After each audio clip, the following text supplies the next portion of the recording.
Hello, you are listening to Trump Republic Radio. It is July 30th, 2017. I'm your host, Enzo Quesada, and as always, I'm joined by my co-host, Bobby Hester. Hello, everyone.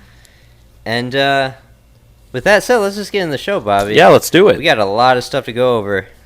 So the first thing that we're going to be talking about is this Reince Priebus stuff. Reince Priebus has been replaced by General John Kelly. You got some more specifics on that, Bobby? I do.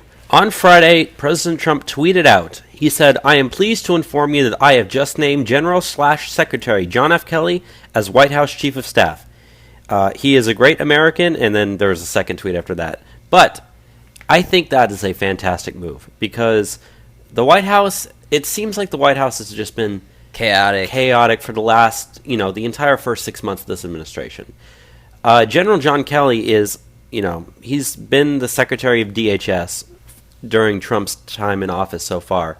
And Reince Priebus has not been a very pro-Trump person. He was not very pro-Trump during the campaign, and ever since then, he's just been kind of wishy-washy, and a lot of people think he might have been one of the people that was leaking things to the press. But that being said, with General Kelly in there now, I feel like that's going to have a lot more, or he's going to have a lot more control over the White House and actually get things done.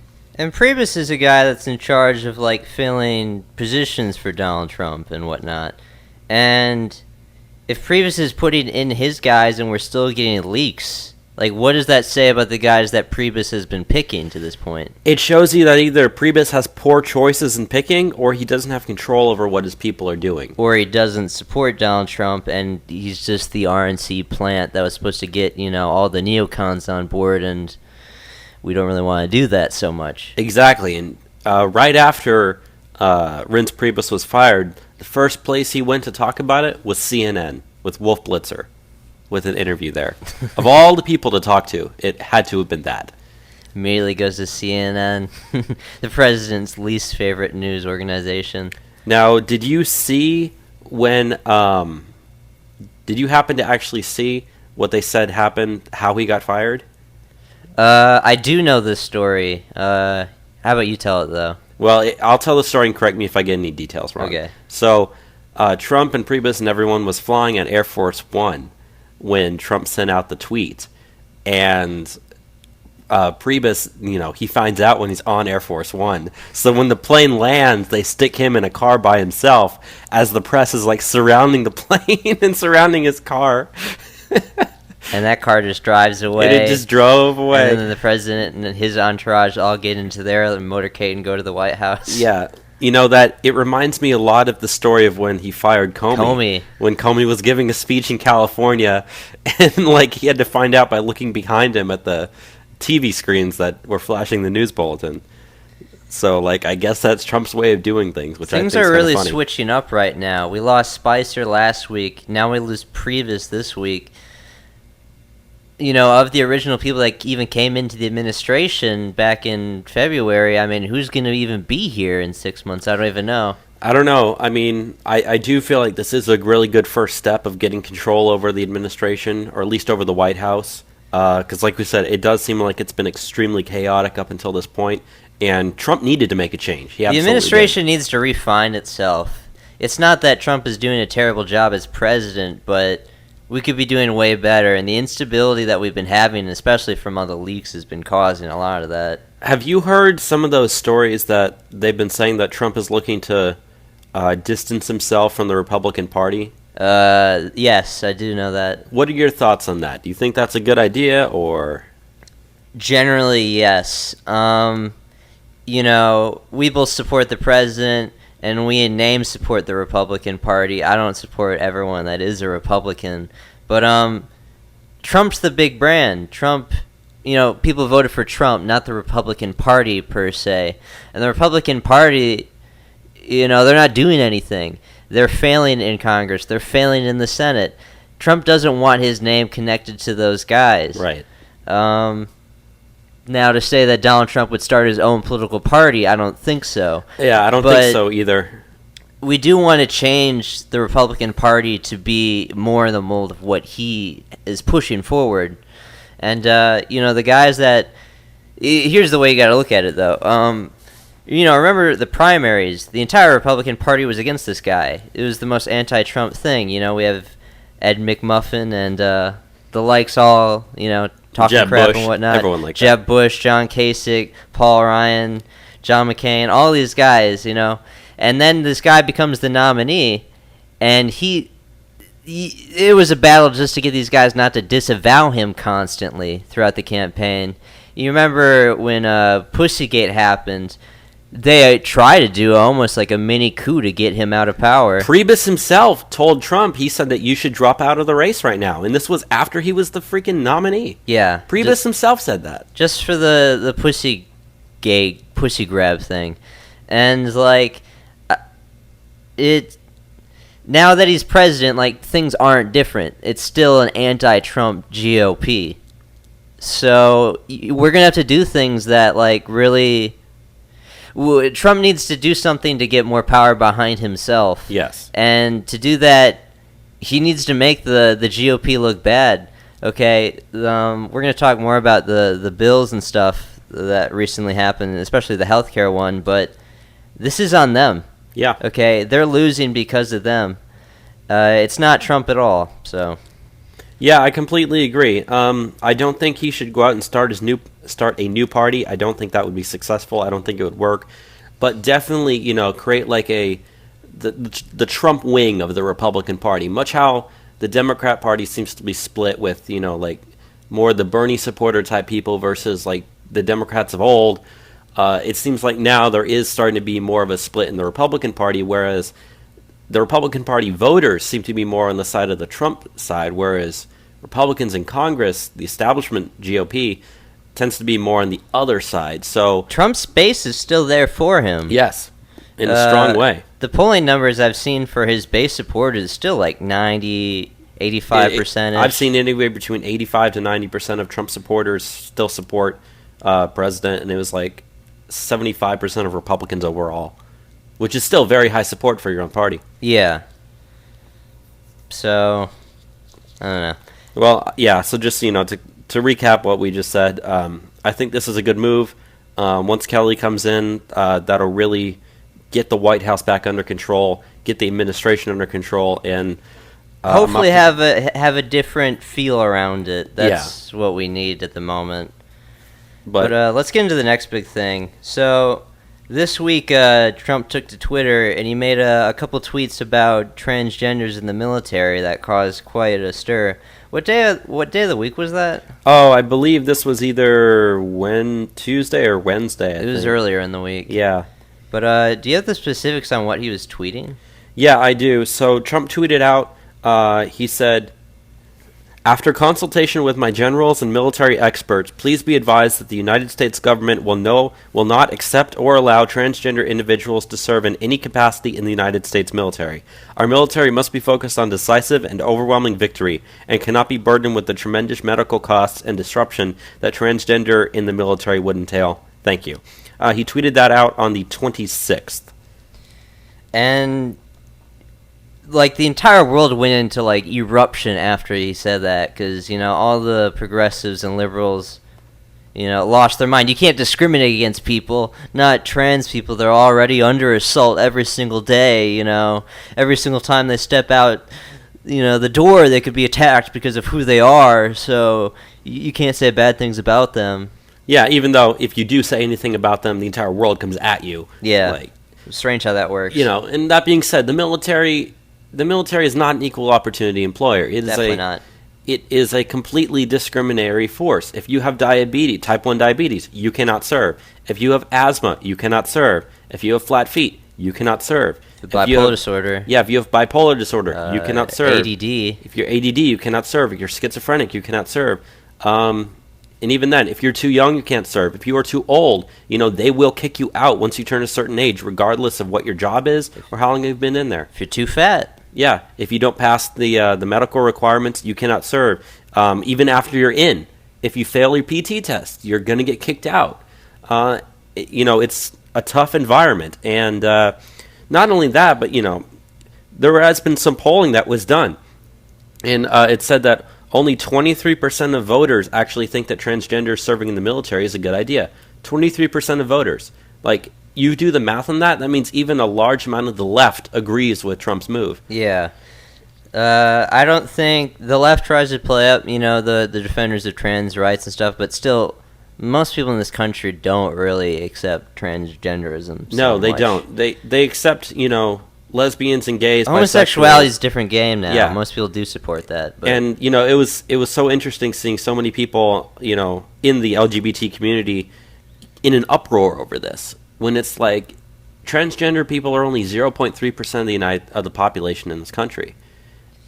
You said, how many trans people were in the military? I've seen varying numbers, but I've seen it was anywhere between 2,500 and 7,000. Now, there's about 1.5 or so million people active duty, plus another million or so that are in, like, National Guards across the country. So if you do the math on that, that's like 0.15 to 0.2% of the military is transgender, which is less than the rate of the country to begin with. Yeah. And, I got some numbers here out of Military Times. They did some polling. Yeah. Only 12% of military members believe that transgenders serving openly helps military readiness, while 41% believe that it hurts. So, you look at the people that are serving in the military, there's a bigger consensus against this than for it. And in all the online debates that I've seen since this tweet happened and since the story blew up, almost, not even almost, every single person who's commented that's in the military has agreed with Trump's decision. Even some of those who I don't know what their politics exactly are. And what's interesting is a lot of them actually were briefed on this sort of stuff recently. And there was one person who left a comment, I'm going to read it right here. She said, "We were just briefed on this. The military would be paying for all treatments and surgeries related to the transition, and soldiers don't even have to transition fully to switch in DEERs from M to F or vice versa. So I could be in communal showers, and a dude with a penis could walk in if his DEERs was marked with an F." So it literally said that you don't even have to be starting to switch. As long as you identify as the other gender, you can start doing other things. Now the question is, does that mean you start qualifying for female PT tests? Because they have different standards. Yeah. Does that mean that you're going to be able to use, communal showers? Where are the standards for this? So the military, in general, does not want transgender people serving with them. And the thing is, people are blaming Trump for, like, attacking the LGBT community. This was a military decision by the generals. He was just the one who, communicated it. He communicated it and he okayed it. This was their decision. Guys like General Mattis, Secretary of Defense, guys like that, the generals on the chiefs of staff, they were the one who made that decision. And not only that, the last thing I want to say regarding this matter, there's actually a couple things I want to say, but first off, transgenders couldn't even serve openly until the last year of Obama's administration. He was the one who changed the rule. Now, they wanted to make that rule permanent, and this was Trump saying, no, we're not going to make that rule permanent.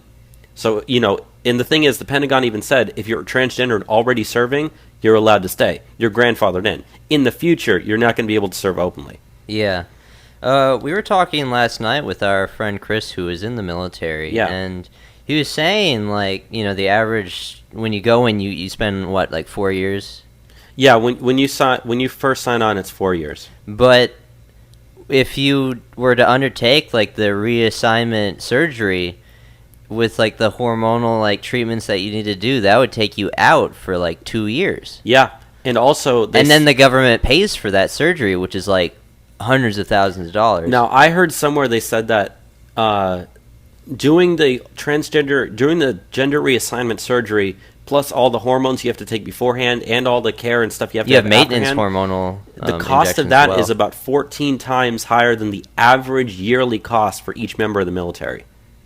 So yeah, even though the military spends a lot on the health care of their soldiers, sailors, airmen, Marines, it's still a lot more money that they spend. Yeah, and that's money that doesn't need to be spent by the military. That could be spent on bullets or, bulletproof vests or bombs or anything. And, the last thing that I did want to get into was the transgender suicide rate. Now, I had several discussions with people online arguing in favor of Trump's tweet. And the thing that I always came back to was the suicide rate. And I did the math on it going into a lot of detail. Over 40% of transgender people attempt suicide at some point in their life, compared to only 5% of the public. So that's about 8 times higher on average. And even when you compare apples to apples instead of apples to oranges, you compare just transgender people by themselves to all non-transgender people in the U.S., the rate actually goes up to about 8.5 times higher. So that being said, there was I think they said there's 14 in 100,000 people in the U.S. will commit suicide, but for veterans, it's 30 in 100,000. So it's over twice the rate of suicides for veterans. So you have twice the rate of veterans commit suicide at twice the rate as regular people, and transgender people attempt suicide at 8 times the rate of regular people. That, putting those together, that's a death sentence. Yeah, you put them in a situation that's highly stressful. You could be in combat situations and you lose a friend. That's going to do something to your stress levels, most definitely. Yeah. And you add that on top of what the predisposition for trans people already is. That's just not a risk that's really necessary to take if you want to have a cohesive combat unit. No battles are lost on the battlefield for a lack of transgenderism. Mm-hmm. So anyways, that was something that shocked the world, but what was most interesting to me, it seemed like within 24 hours, the arguments were over, and it seemed like the right had won it, and it seemed like the left even gave up arguing within 24 to 48 hours after that decision was made. So this is one of those things that after it came out and people started discussing the facts and debating it online, that debate was thoroughly won by the right. The thing that the leftists fear, when they push these stuff like trans rights and whatnot, is the normalization of opposition to those viewpoints, which we saw, as you just said, the conversations died. Yeah. Because it became a consensus amongst most Americans in this country, we don't really need trans people in the military. And that freaks the left out a lot, which is why they just want to stop talking about it altogether. Yeah. And they don't want any further conversation in such a way. And if you think about it, if you're, someone said that a White House person made a comment. I'm not sure if that was true or not, but the comment's kind of true nonetheless. They said that if you're a Democrat running for re-election, especially in a swing state, are you going to have to now campaign on wanting to allow transgender people into the military while the other side's worrying about jobs and stuff and the economy? Especially when we only consider that 23% of voters think it's a good idea and only 12% of people in the military think it's a good idea. You don't want to run on it. You don't want to run on that. But are you being forced now to run on it to defend a losing viewpoint? That's not going to go well for the left. Yeah. But that's bringing politics more into it when this is not a political matter. Yeah. Let's go into the next thing that we have here. So, the FBI has seized smashed hard drives from Debbie Wasserman Schultz, the former head chair of the DNC, from her IT aides. These are the Awan brothers? Yes. Can you give us some information on that, Bobby? Yeah, so the Awan brothers are 2 Pakistani brothers who have been working for the DNC and specifically working for Debbie Wasserman Schultz since I think 2007 or 2000. Yeah, since 2007. Now, they're just supposedly normal IT administrators, but they've been paid over $4 million in contracts in the last decade since they've been hired, and that's bringing a lot of different questions into people's minds. And they had that's abnormally high amounts of money. Oh yeah, absolutely. But the thing is, the reason that the story kind of blew up is because the FBI seized smashed hard drives from Debbie Wasserman Schultz. Now, her IT administrator, it's believed that he was the one who smashed those hard drives. Yeah. And, that is destruction of evidence. Because remember, we talk about this whole DNC scandal. The FBI was not allowed to see the DNC servers. However, hard drives of individual staff members are going to have data that's pertinent to that investigation. and smashing those hard drives is destroying evidence. Now, there's a first story that came out the day before the next story we're going to talk about, where those smashed hard drives were seized by the FBI. Now, the reason they were seized by the FBI is because Imran Awan, who was the brother who we're going to get to in a second, he rented out his home in D.C. to a military family, to a Marine family. And that Marine, when he was looking, inside the house, he found a bunch of smashed equipment, hard drives, servers, that sort of stuff, with wires sticking out. He called the FBI. And when Imran came to the house to try to stop him, he claimed that the Marine stole it from him, even though it was He threatened to sue him. He did. He threatened to sue him. And he came to the house, and the Marine physically wouldn't let him in. And it was at that point that Imran Awan, the brother who was arrested, he tried to flee the country. He went to Dulles Airport, and he was caught and arrested by the FBI. I believe he was going to head back to Pakistan or something. It's believed so. Now, he pleaded guilty to a count of bank fraud for obtaining... Yeah, he was accused of attempting to defraud the Congressional Federal Credit Union by obtaining a $165,000 home equity loan for a rental property, which is against the credit union's policy since it is not the owner's primary residence. And those funds were wire transferred to two individuals in Pakistan. And so he was caught, with this, plus the whole FBI investigation. Into Schultz. Yeah, and Debbie Wasserman Schultz. That does not bid well for them. Now, there's some other stuff that goes on here. There's an article from Breitbart that has 7 fast facts. So I'm just going to skim through this real quick just to say what they are. So, yeah, it was actually 2004, not 2007, when he was first hired on. But they said that there's been 24 different Democrat House offices that have used his services. So he's had access to a lot of different people's information. And if you look back at the DNC emails that were released by WikiLeaks, his name is mentioned in there several times. And there was a meeting with Debbie Wasserman Schultz and Nancy Pelosi and him. He was using Pelosi's iPad during that meeting. It said so in the email. So he had, at one point, access to Nancy Pelosi's iPad. So who knows what he saw, what he was allowed to see, what he did. But the fact that he had access to that is really, really sketchy. What's also interesting is that Debbie Wasserman Schultz herself has been defending him ever since this happened.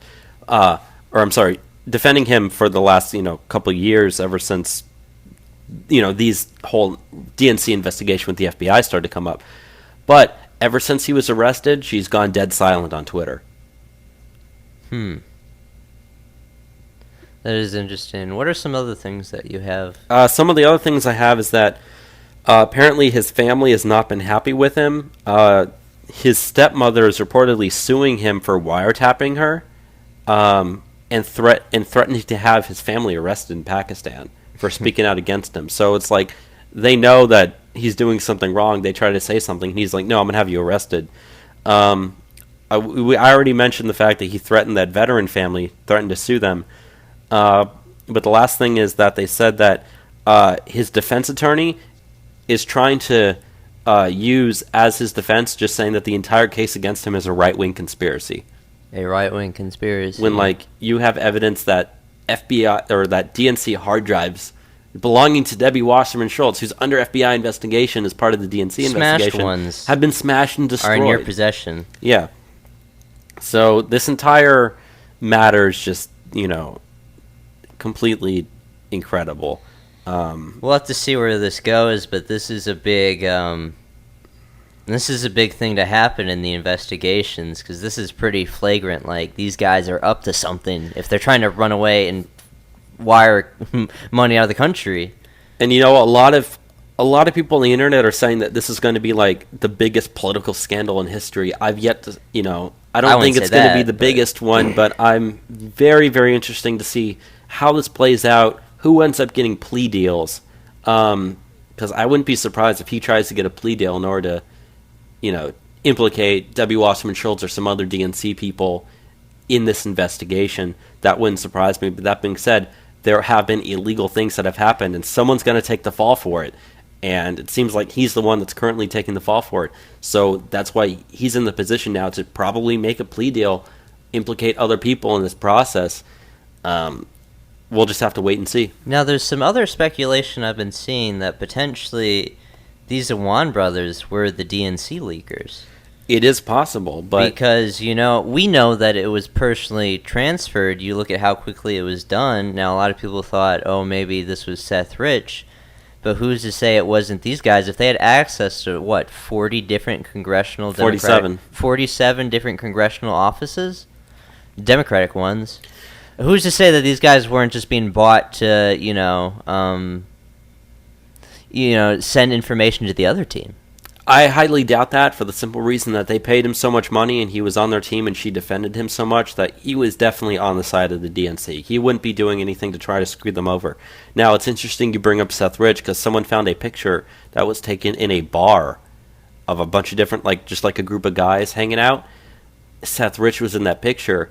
In the background was one of the Awan brothers that was standing there with that group of people. So he knew, or at least one of those brothers knew who Seth Rich was. Now, apparently they said that picture was taken the night Seth Rich was killed. I don't know if that was true or not, but that being said, they knew each other. So if Seth Rich was the one who was actually the one who, stole that information, those Awan brothers knew who he was, and they would have suspected it, and they might have been in the position to do something about it. Interesting stuff. Let's move on to our next thing that we have here. So, it looks like the mooch, Anthony Scaramucci, has been up to some stuff. He's been terminating some suspected leakers.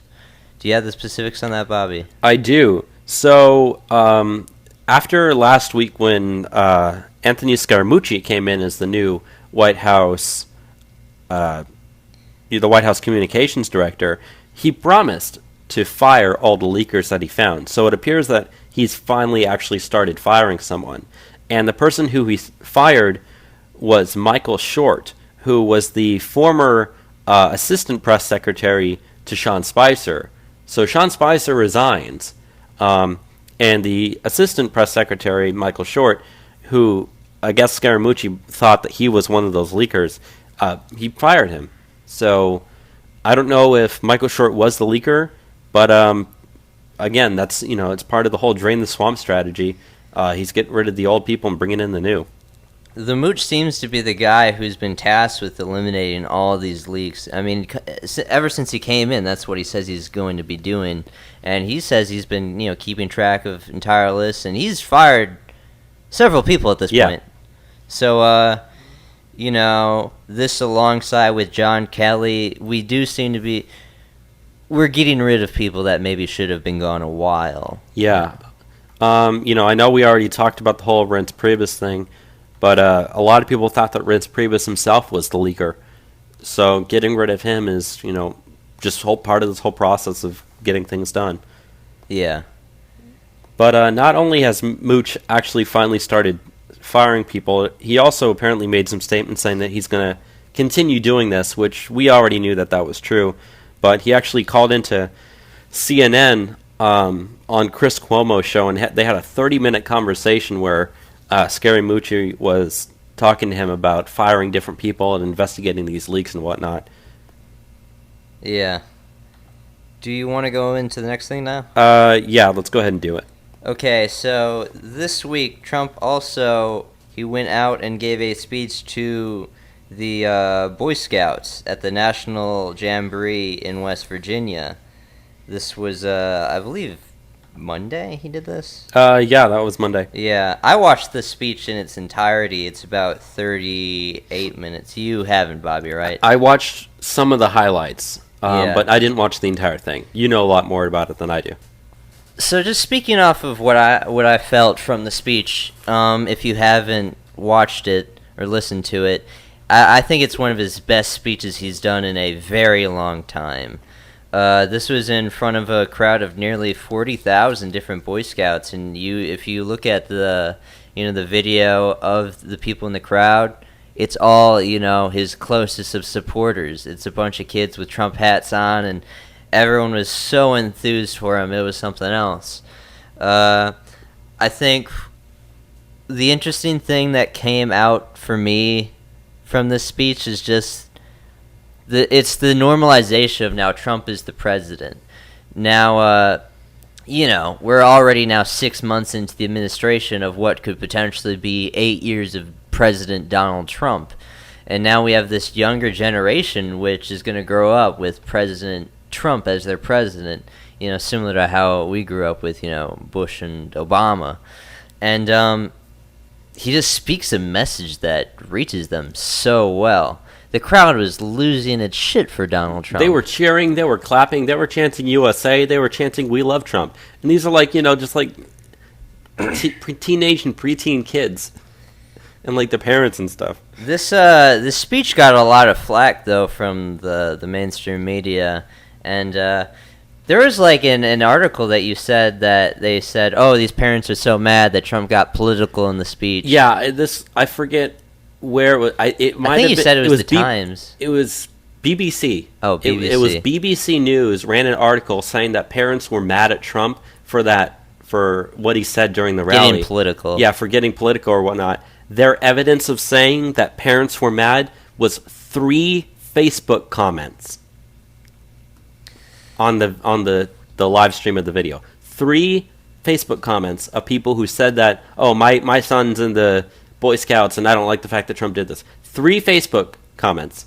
And they ran an article saying, oh, parents are angry, they're outraged, blah, blah, blah. Oh, it's not like they're looking for something there. Yeah, it's not like, the kids that were actually there cheering him on and loving it and just having an amazing time.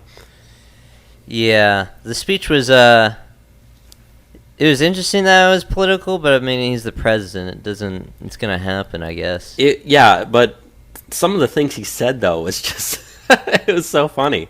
Especially when he talked about, like, the states that he was winning. They're like, oh, yeah, he's doing the recap on the entire, election. We won Ohio, we won Pennsylvania. Then everyone cheers because it's their state.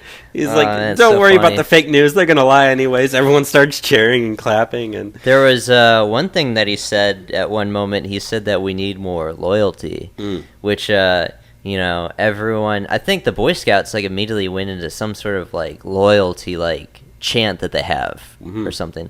I don't know. I listened to that part over and over trying to figure out what the chant was. But it seems like the entire consensus of the Boy Scouts, they knew this sort of chant that they're going to do. Yeah, they have a lot of different chants, so they knew which one they were. Now, I know they did a "We Love Trump" chant at some point. Maybe they did at that point. I don't know. I couldn't make it out what it was, but there was a lot of people in the mainstream media that were freaking out about his call for loyalty because, Hitler was calling for loyalty as well. Yeah, the left tried to brand this as a Hitler youth rally. Yeah, It's that's how you know the left is crazy when they're saying the Boy Scouts are now a Hitler youth rally. That's what we're dealing with from the left right now. These people are completely crazy. It was, there was a moment during the thing, though, where Trump asked, did President Obama ever make it out to the Boy Scouts? And everyone's just like, no! And I think that's when they start the "We Love Trump" chants, and it's just it's amazing. It was a great speech. I loved it. Yeah, I'm going to go back and rewatch that because, like I said, I watched the highlight reel, and yeah, they love Trump there. Yeah, I think, just to say it once again, I think that we're finding a different level of the maturity of Trump's abilities to connect with people, his own base in particular. And the rhetoric that he uses now, it's just crafting itself in such a way. I mean, he's such a great orator. We've seen him speak personally twice. And he captivates crowds like no other. You can physically feel the energy when you're in the room with him when he's giving speeches. And it just makes me excited for 2020, what those speeches will end up being like. Yeah, absolutely. And the last thing I just wanted to say was that, this is now the younger generation that's being exposed to Donald Trump, like you said. And they love him. And they do. They do. I heard that he also said he's planning on having another rally in West Virginia, I think later in August. So I know he had one in Ohio earlier this week. We we're not really going to mention that one. It was just like your average Trump rally. Now, the New York Times, they ran an article about this speech saying that, like, oh, Trump is imbuing, like, the Boy Scouts with toxic masculinity. Oh, gosh. And I think this is kind of the reason why the kids love the Donald Trumps.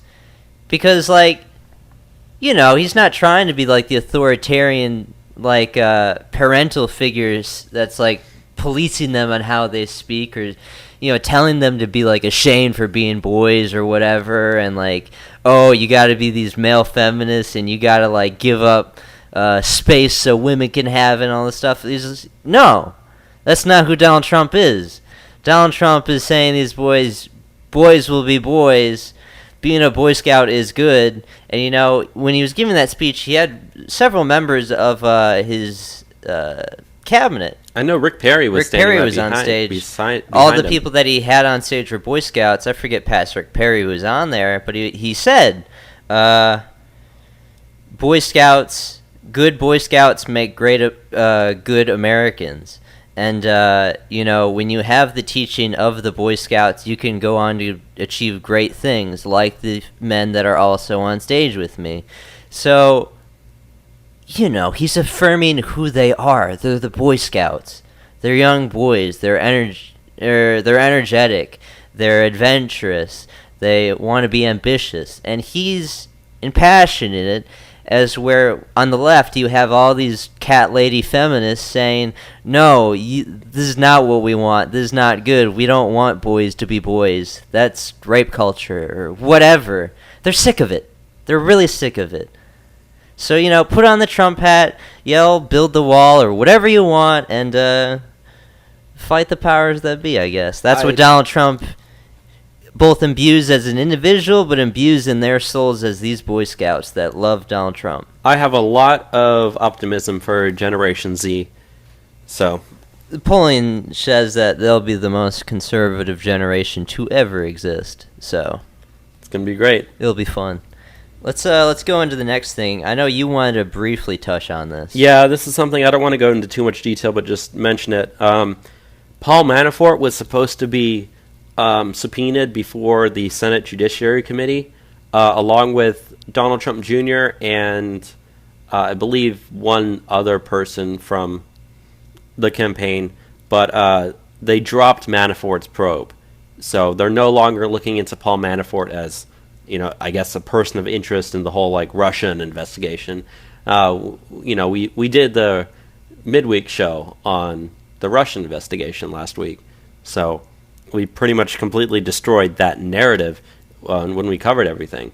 But Paul Manafort, he was at that meeting with Donald Trump Jr. when they met with that Russian lawyer, and but the fact that the Senate Judiciary Committee is now dropping their investigation into Manafort, and he's no longer going to be testifying in front of the Senate Judiciary Committee, to me that tells me that they don't believe he actually has any information. There's no reason to look further into Manafort. Yeah, and it seems like, Which Manafort was actually, of all the people to have a Russian connection or whatever, because he has the, what's the former Ukrainian president's name? Oh, I know this stuff too. But he's worked for not the current Ukrainian president, but the prior one. Right. I'll look it up in a second or something. Whatever his name was. But he's worked in Ukrainian campaigns, and the president that they had before the current one was more, I guess you could say, pro-Russia. So that's why they've been attacking Manafort for the longest of times. Yeah, if the left even had any evidence into this whole Russia thing, they would have tried to continue to subpoena Manafort, but they've got nothing. That's part of the reason why they dropped him. So, it seems like the Russian narrative is now dying yet again. Yeah. Let's just go on to the next thing. Oh, it was Yanukovych. That's right. What I was trying to remember. He worked on the campaign for President Yanukovych. Okay. But let's go into what happened with this Senate bill. This happened with just a couple days ago. Yeah. So after the Senate voted 50-50, and then Pence broke the tie to continue debate on the skinny repeal bill of Obamacare, they finally had the actual vote for it, and it ended up losing 51-49 because of John McCain's vote, pretty much, voting to not repeal Obamacare. Now, when he ran for re-election in 2016 for Senate in Arizona, he ran on repealing Obamacare.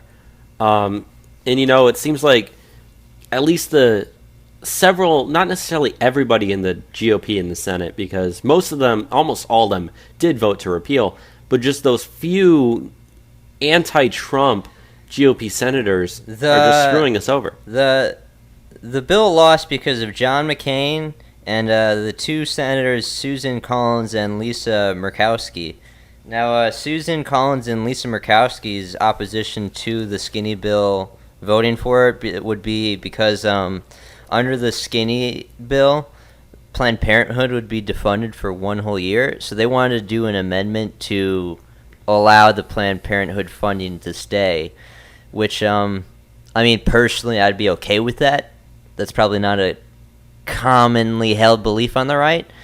I just don't really care so much. I want this thing done. But if they did that, a lot of people would have fell off voting anyways. Yeah. So I don't know. I read the bill itself in its entirety a couple hours before the vote in anticipation, and I thought the skinny bill would be better than it was a better bill than what people made it out to be. I know in the media and it's pulling, a lot of bad flack, but it would have gotten rid of the individual mandate.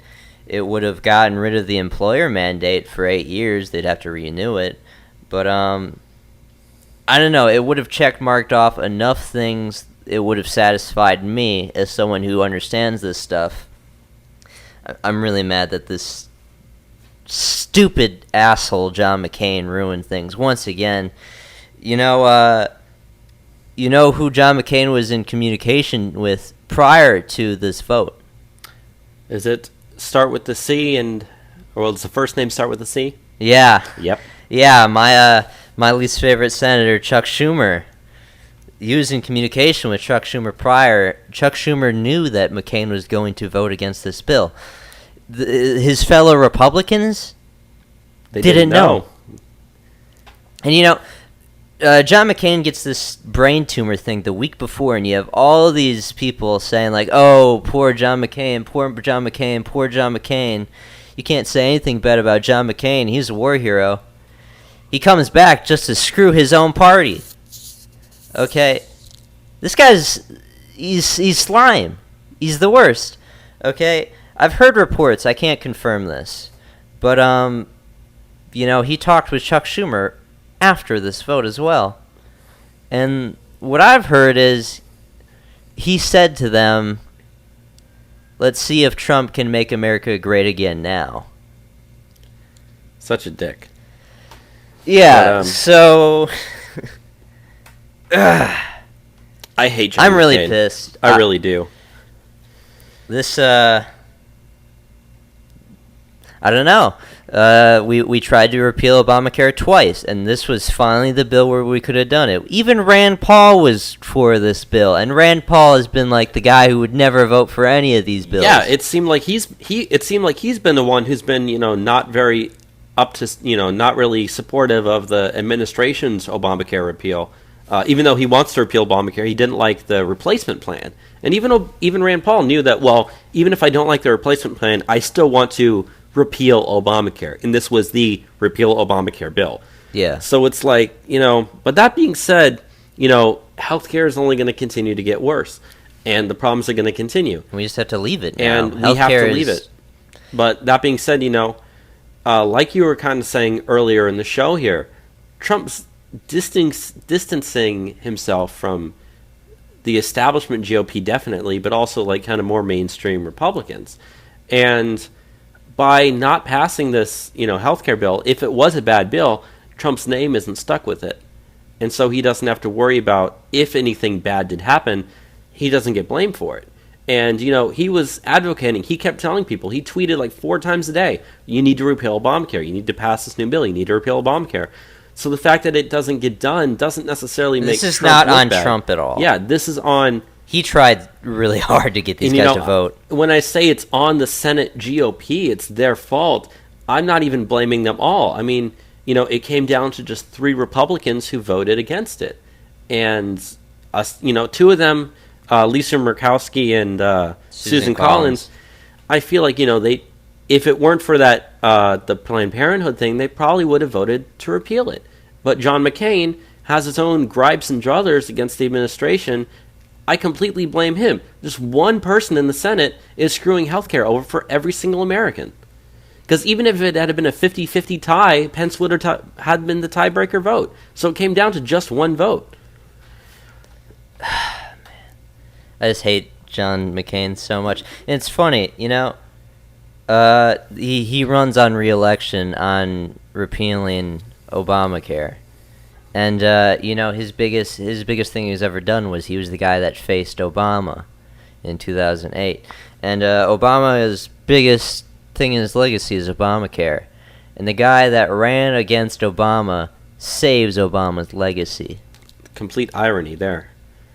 No, it's just garbage. I don't know. But that being said, Trump he's kind of been saying as well that the Democrats, they now own Obamacare. And if it implodes, it's still on them. Yeah, the GOP looks bad for not being able to repeal it and for not being able to replace it. But it came down to 3 Republicans and 48 Democrats. It came down to the entire Democrat Party and just a couple of anti-Trump Republicans.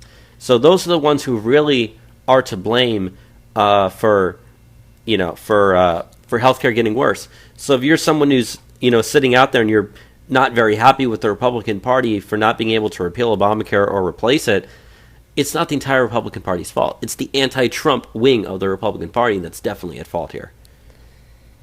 Yeah, and just this situation is going to get worse. I mean, you look at how the forecast for Obamacare with the premiums going up and the amount of insurers pulling out for 2018. 2018 is going to be a rough year.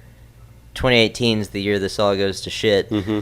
2018 is also the midterms. So, we'll have to see what happens with that. I know the Democrats are going to be running on single payer, but that's not going to happen. That's not feasible in any way. Nope. And they're not going to take the Senate, even if they do get the House. So. And even then, after that happened, Trump threatened to end the healthcare bailouts for insurers and bailouts for Congress. So it's like Trump's on a vendetta. He's on a warpath against Congress, or at least, the senators who voted against this by saying, fine, you're not going to repeal Obamacare. Like, I have power to, take away anything that you guys might want in the future. I'm not going to participate with that. So. Yeah, I don't know when we ever come back to work on this healthcare stuff. This was the moment that it should have passed. And, now they get to move on to tax. And some people are saying that they think that, this spells doom for tax. I tend to think that tax is going to get it's easier to go through than should be. It's going to be easier to get passed than healthcare, because even guys like John McCain agree that they kind of want to see lower taxes. So yeah, Trump's Trump's tax plan, we've gone over it and we generally both like it. I doubt that it's going to be 100% the same way. They're going to make some changes to it, blah, blah, blah. I know Paul Ryan doesn't really like it. But that being said, we're going to see tax reform one way or another. And I feel like the Republican Party, even though it's more divided on the healthcare issue with the anti-Trump wing, even the anti-Trump wing does want to see lower taxes. And I doubt that they would stand there to spite Trump by continuing to let taxes get, rise. So here's the thing. We were talking earlier about the potential of Trump separating himself from the GOP. I think with how you see how all the stuff went, the GOP, ever since Obamacare became a thing, has been running on repealing it. Yeah. They've gotten billions of dollars off of, They won back the House and the Senate. Off of running the promise of we're going to get rid of Obamacare. They passed how many House bills on repealing Obamacare? It's like 100 or something? Tons. There's how many officials have been elected because they say they're going to do this. They don't do it. Okay, they're cowards. They send all these bills to Obama because they know it's going to be turned down. But the second they can get it to a guy that's going to pass it, they don't do it. Okay?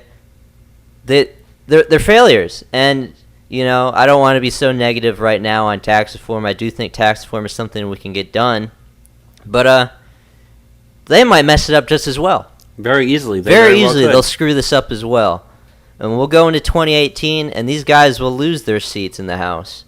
And, you know, if Donald Trump was smart on this, he would you'd start endorsing the guys that are running against these guys in the primaries. I really tend to think that Trump will endorse, you know, some of the people running against the more anti-Trump Republicans in Congress. I do think that will happen. That being said, the House did vote to repeal Obamacare. And so I don't necessarily have as many gripes with House GOP members as I do with some Senate GOP members. So, you know, the House did vote to repeal Obamacare. They sent it to the Senate. The Senate's where it died. I blame the Senate for that. I don't blame the House. So I feel like, you know... Although I feel like that the House is to blame with not creating a bill that would have gone through either. That, you know, I 100% agree with you there. Okay, we've been working for years to get this thing done, and they're just not going to do it. Nope. So, but, you know, as bad as things are, there are some good things when we move on to economic news here. Let's get into that now. Yeah. So the first thing that we wanted to look at for economic news was second quarter GDP for the United States jumped up to 2.6%.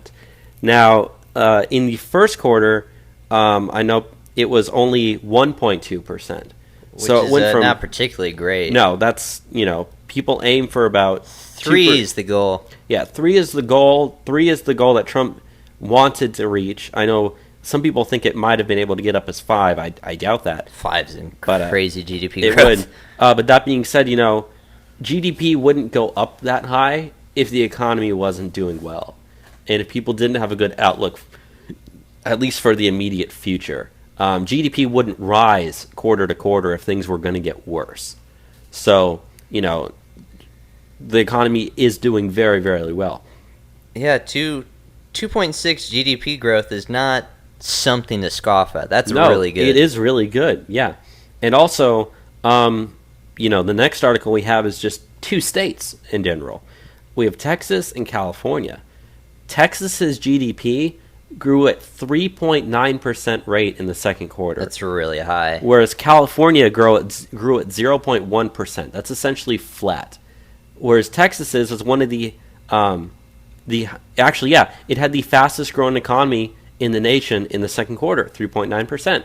So Texas, this low regulation, business friendly Republican state, has has almost 4% GDP growth, whereas California, with complete Democrat control, regulations, high taxes, it's flatlined. Their GDP isn't growing. The nation's GDP is growing at 2.6, and so California is flatlined.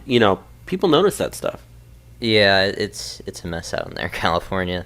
We should do an entire show about the mess of California one of these days. That'd be fun. We could do an entire podcast on the mess of California. Yeah. But there's one more economic story, and this is one that we've kind of hinted at over the last few weeks, but now it's official. So, Foxconn, which is the company that makes like LCD screens, it's like a supplier for Apple. Yeah, for like Apple iPhones and stuff. They've been thinking about moving a plant to the U.S. Now, there was 6 or 7 states that they were thinking about moving it to, but they finally agreed on a state, and they finally made the official announcement that they're building a plant in your home state, Enzo. Of Wisconsin. Yep. And the White House announced it, and the White House announced it, and Scott Walker, the governor of Wisconsin, they both announced it together on Wednesday evening. So I think that's great, because they said it's going to create, I believe, 2,000 jobs immediately, and then in the next 4 years, it's going to create 10 to 13,000 jobs. So, like I said, Wisconsin voted for Trump for reasons exactly such as this. That's the whole reason the rest of voters are not going to forget this in Wisconsin. And in 2020, when Trump is going to be campaigning again, he's going to go to Wisconsin, and he's going to have a rally in that city He can do it at that plant. He could do it. Yeah, he could almost do it at that plant. I doubt he could do it directly at the plant. But that I don't being know. said, He's done speeches at plants. he could point to that plant and say, "You see that over there? You see those jobs that you people have? Who did that for you? Who did that? I did that for you." Trump is a good showman with his rallies. I mean, we personally know that. But who's him to say he's not going to do it right next to that plant? And he can physically point to, "This is what I've done for you." Yeah. You would not have this if it wasn't for you voting for me. Vote for me again. Yeah, like I said, 2016 was him saying, "Here's what I want to do for you." 2020 is going to be, "Here's what I have done for you, and what else I can do for you." And so, yeah, you're absolutely right. So, it's little reasons like this that he's slowly locking up these states again for him in 2020. Wisconsin's a very liberal state, just from my experience growing up. It seems like it's becoming more Republican is. over the last 5 or 6 years. It's now starting to become cordoned off to just like Madison, Milwaukee. But I do think Trump will win Wisconsin again. Oh, I think so. It would take a really, really big negative turn to try to lose a state that voted or free. some sort of candidate for the Democrats that we just can't predict at the moment. And if you want to hear our Wisconsin analysis, on Wednesday, listen to our midweek podcast. We pre-recorded it because I'm going to be on vacation, but we went over everybody in the Senate and every single governor that's running for re-election for the 2018 midterms. And then we also look at the situation in the House, since that's 435 seats. Yeah, you can't. That's right. But look at all of this. Near the end of that, we talk about Scott Walker running for re-election. So we have a good analysis of what we believe is happening within Wisconsin in terms of the Republicans there and Democrats there. So if you want to hear more analysis, on Wednesday, listen to the midweek episode that we're going to release. Yeah. Let's move on to the next thing, though. This is in regards to present conditions at work, consumer confidence. Yeah. It's not exactly consumer confidence, but there are different measures that they take. One of them is called present conditions. It's essentially the same thing as consumer confidence, but it rose in the month of July to 147.8, which is a 16-year high. And consumer confidence itself for the month of June was 117.3. In the month of July, rose to 121.1, which I believe that was also a 16 or 15-year high. So, consumer confidence is the number one indicator of how the economy is going right now. And it's at record highs. The economy is booming. GDP growth is up. That wouldn't be happening if people thought that, bad things were going to happen economic-wise in the future. Yeah, every single thing that we've been seeing so far out of the Trump campaign or the Trump administration has just been great for the economy. So here's just more things you can point to when people, question your support for Donald Trump. And there is another indicator out there. It's called labor differential, which measures the share of those people saying their jobs are plentiful minus the share that's saying that they're hard to get. It widened to a plus 16.1% gap between the two, which is the biggest gap since April of 2001. And so that means people are saying that more jobs are plentiful versus hard to get right now. So again, Trump promised to be the jobs president. Jobs are coming back. And, that's all working. Yeah, big league stuff. Let's get into this last story on the economy before we go into immigration. This last story we have, Steve Mnuchin, the Treasury Secretary, has said that the U.S. will be hitting the debt limit by September 29th. Yeah, so he said this when he was talking to Congress, and that pretty much means that the U.S. is going to have to raise its debt limit again. Now, I don't particularly like the fact that we have to keep raising our debt limit. I don't think that's good in the long run. But that being said, every single time they're going to do this. Every single time they've had to raise it, there's been mega bipartisan support on both sides to raise it. They're going to raise it. It's just one of those things. It's going to happen. They raised it a lot under Obama. Yeah. This is the first time they will have to raise it under Trump. But we have updated numbers as well from the national debt. And people had said that the national debt's down $130 billion under Trump. Well, it's now down only $102 billion. But in the first 6 months, it's still down $100 billion. As opposed to going up. Yeah, as opposed to going up. So if you looked at a big chart, $100 billion out of almost $20 trillion is not very much. But if you're looking at a 10-year chart and you see this final 6-month period, it's essentially going to be, flat looking, which is the first time in a long time where it's actually looked flat. So even though the overall U.S. debt is down since Trump has come into office, we're still spending a lot of money. We're still taking in a lot of money. And that debt limit is going to be hit on September 29th. And they're going to have to raise the debt limit, and they are going to raise the debt limit. Yeah. So when that happens, we'll definitely be talking about it. Let's get into immigration now, though.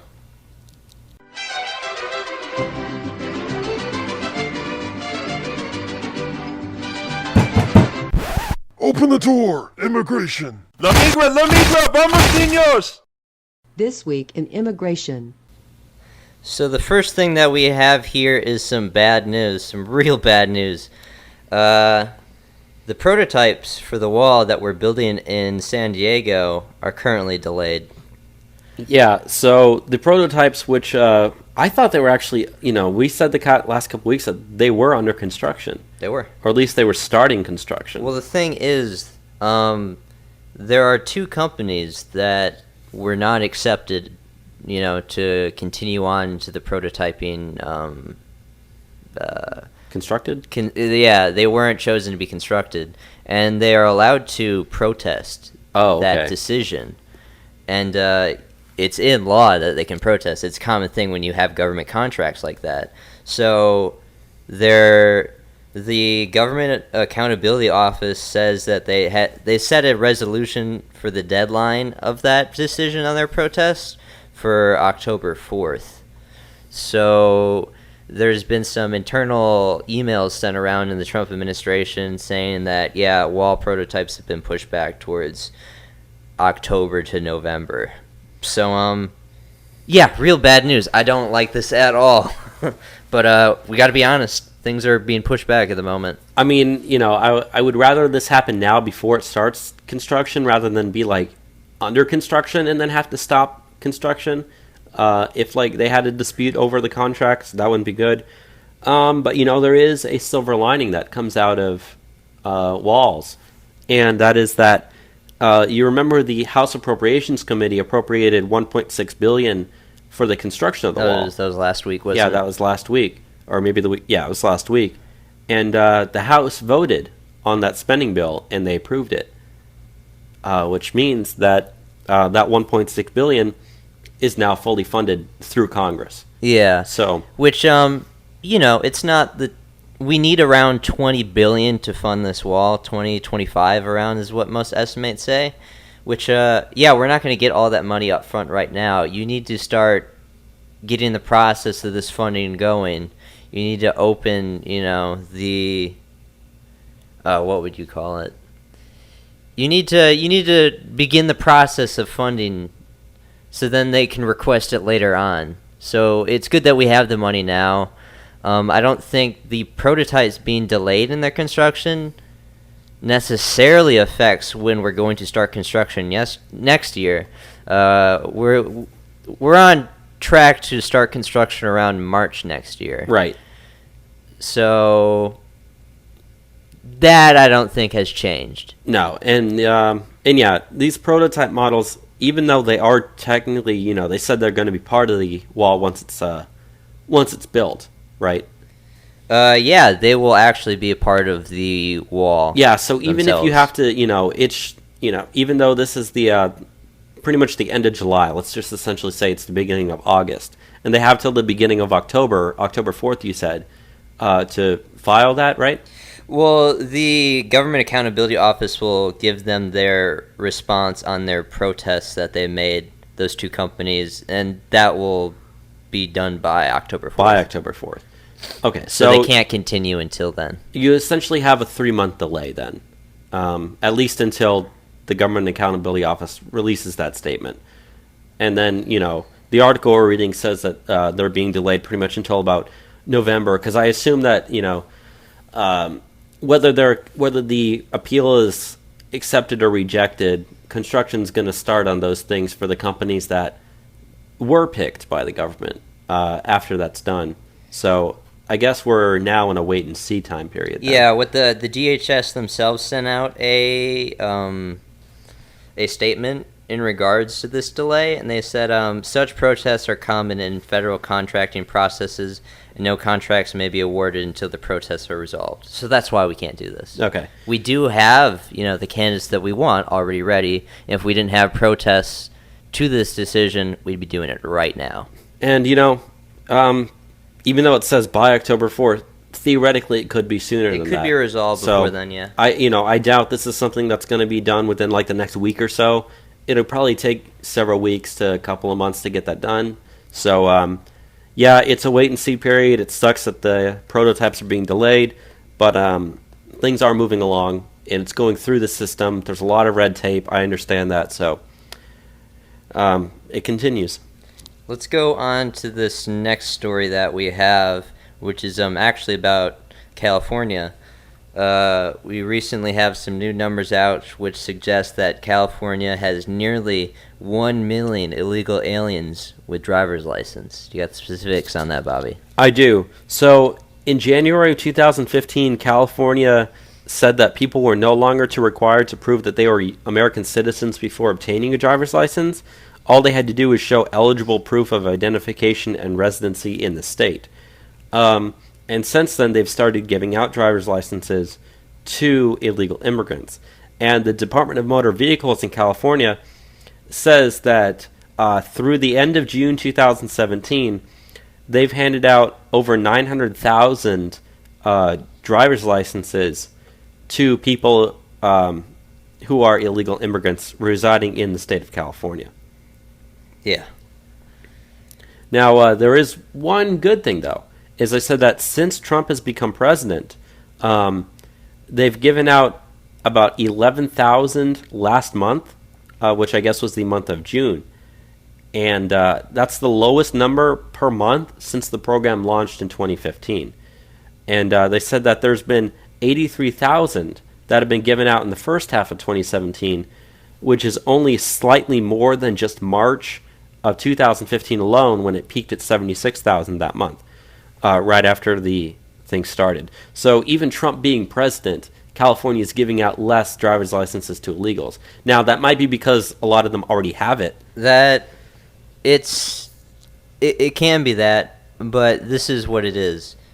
A lot of these illegal aliens fear that now that Donald Trump is president, if they give up any sort of personal information to get these driver's license, that can be used to trace them back. Right. Which, the California Department of Motor Vehicles said they're not going to do that, but that doesn't get rid of the fear for these people.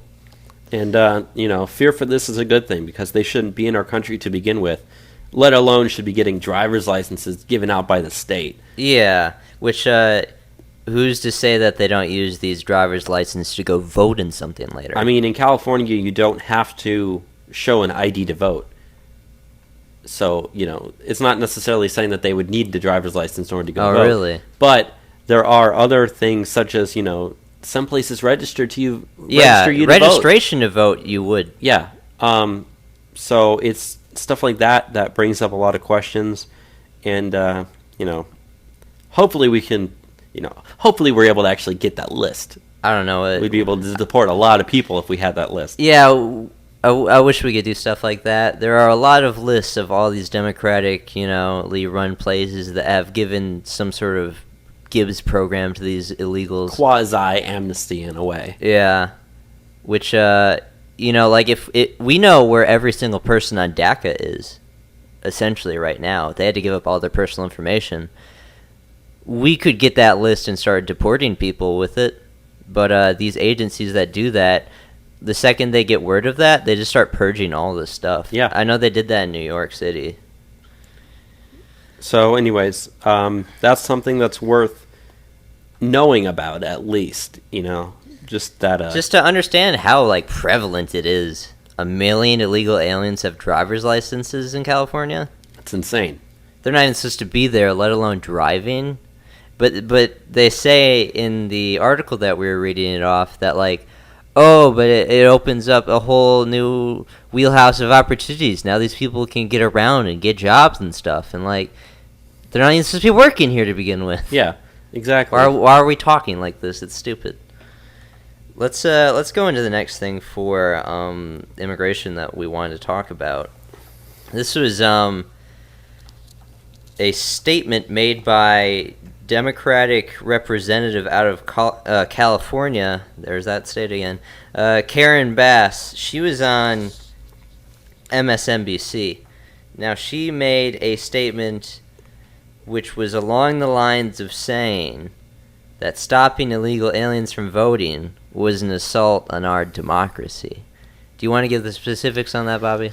Well, first off, I'm going to read the quote that she said before that. She said, and this was talking about Trump's voter fraud commission. She says, I actually think it should be renamed. It's actually the voter suppression commission. We know that is what the agenda is. You know, Trump is still obsessed over the fact that he lost the popular vote. And so I guess he's looking for those 3 million illegal votes. Even though, like, we know that voter fraud exists all over the country. And the purpose of the voter fraud commission is to, you know, ensure that. It's to stop that. To ensure the legitimacy of our democracy, if anything. Yeah. And then she went on to say, I really think it's something that we have to be very careful of it, because it's another assault on our democracy. We've already had an assault on the democracy from the Russians. Now we have an assault on our democracy from the president. So, like, she's one of those people that actually believes the Russian narrative.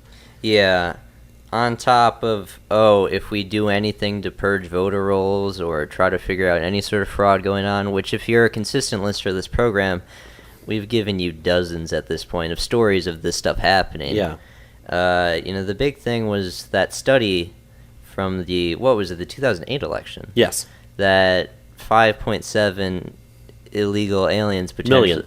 Million illegal aliens potentially voted in the 2008 election. That number only goes up, especially when the anti-illegal immigration guy runs for president. You know, it's an assault on our democracy if we stop these people from voting. No, they're people from foreign nations that are swaying the direction of our elections.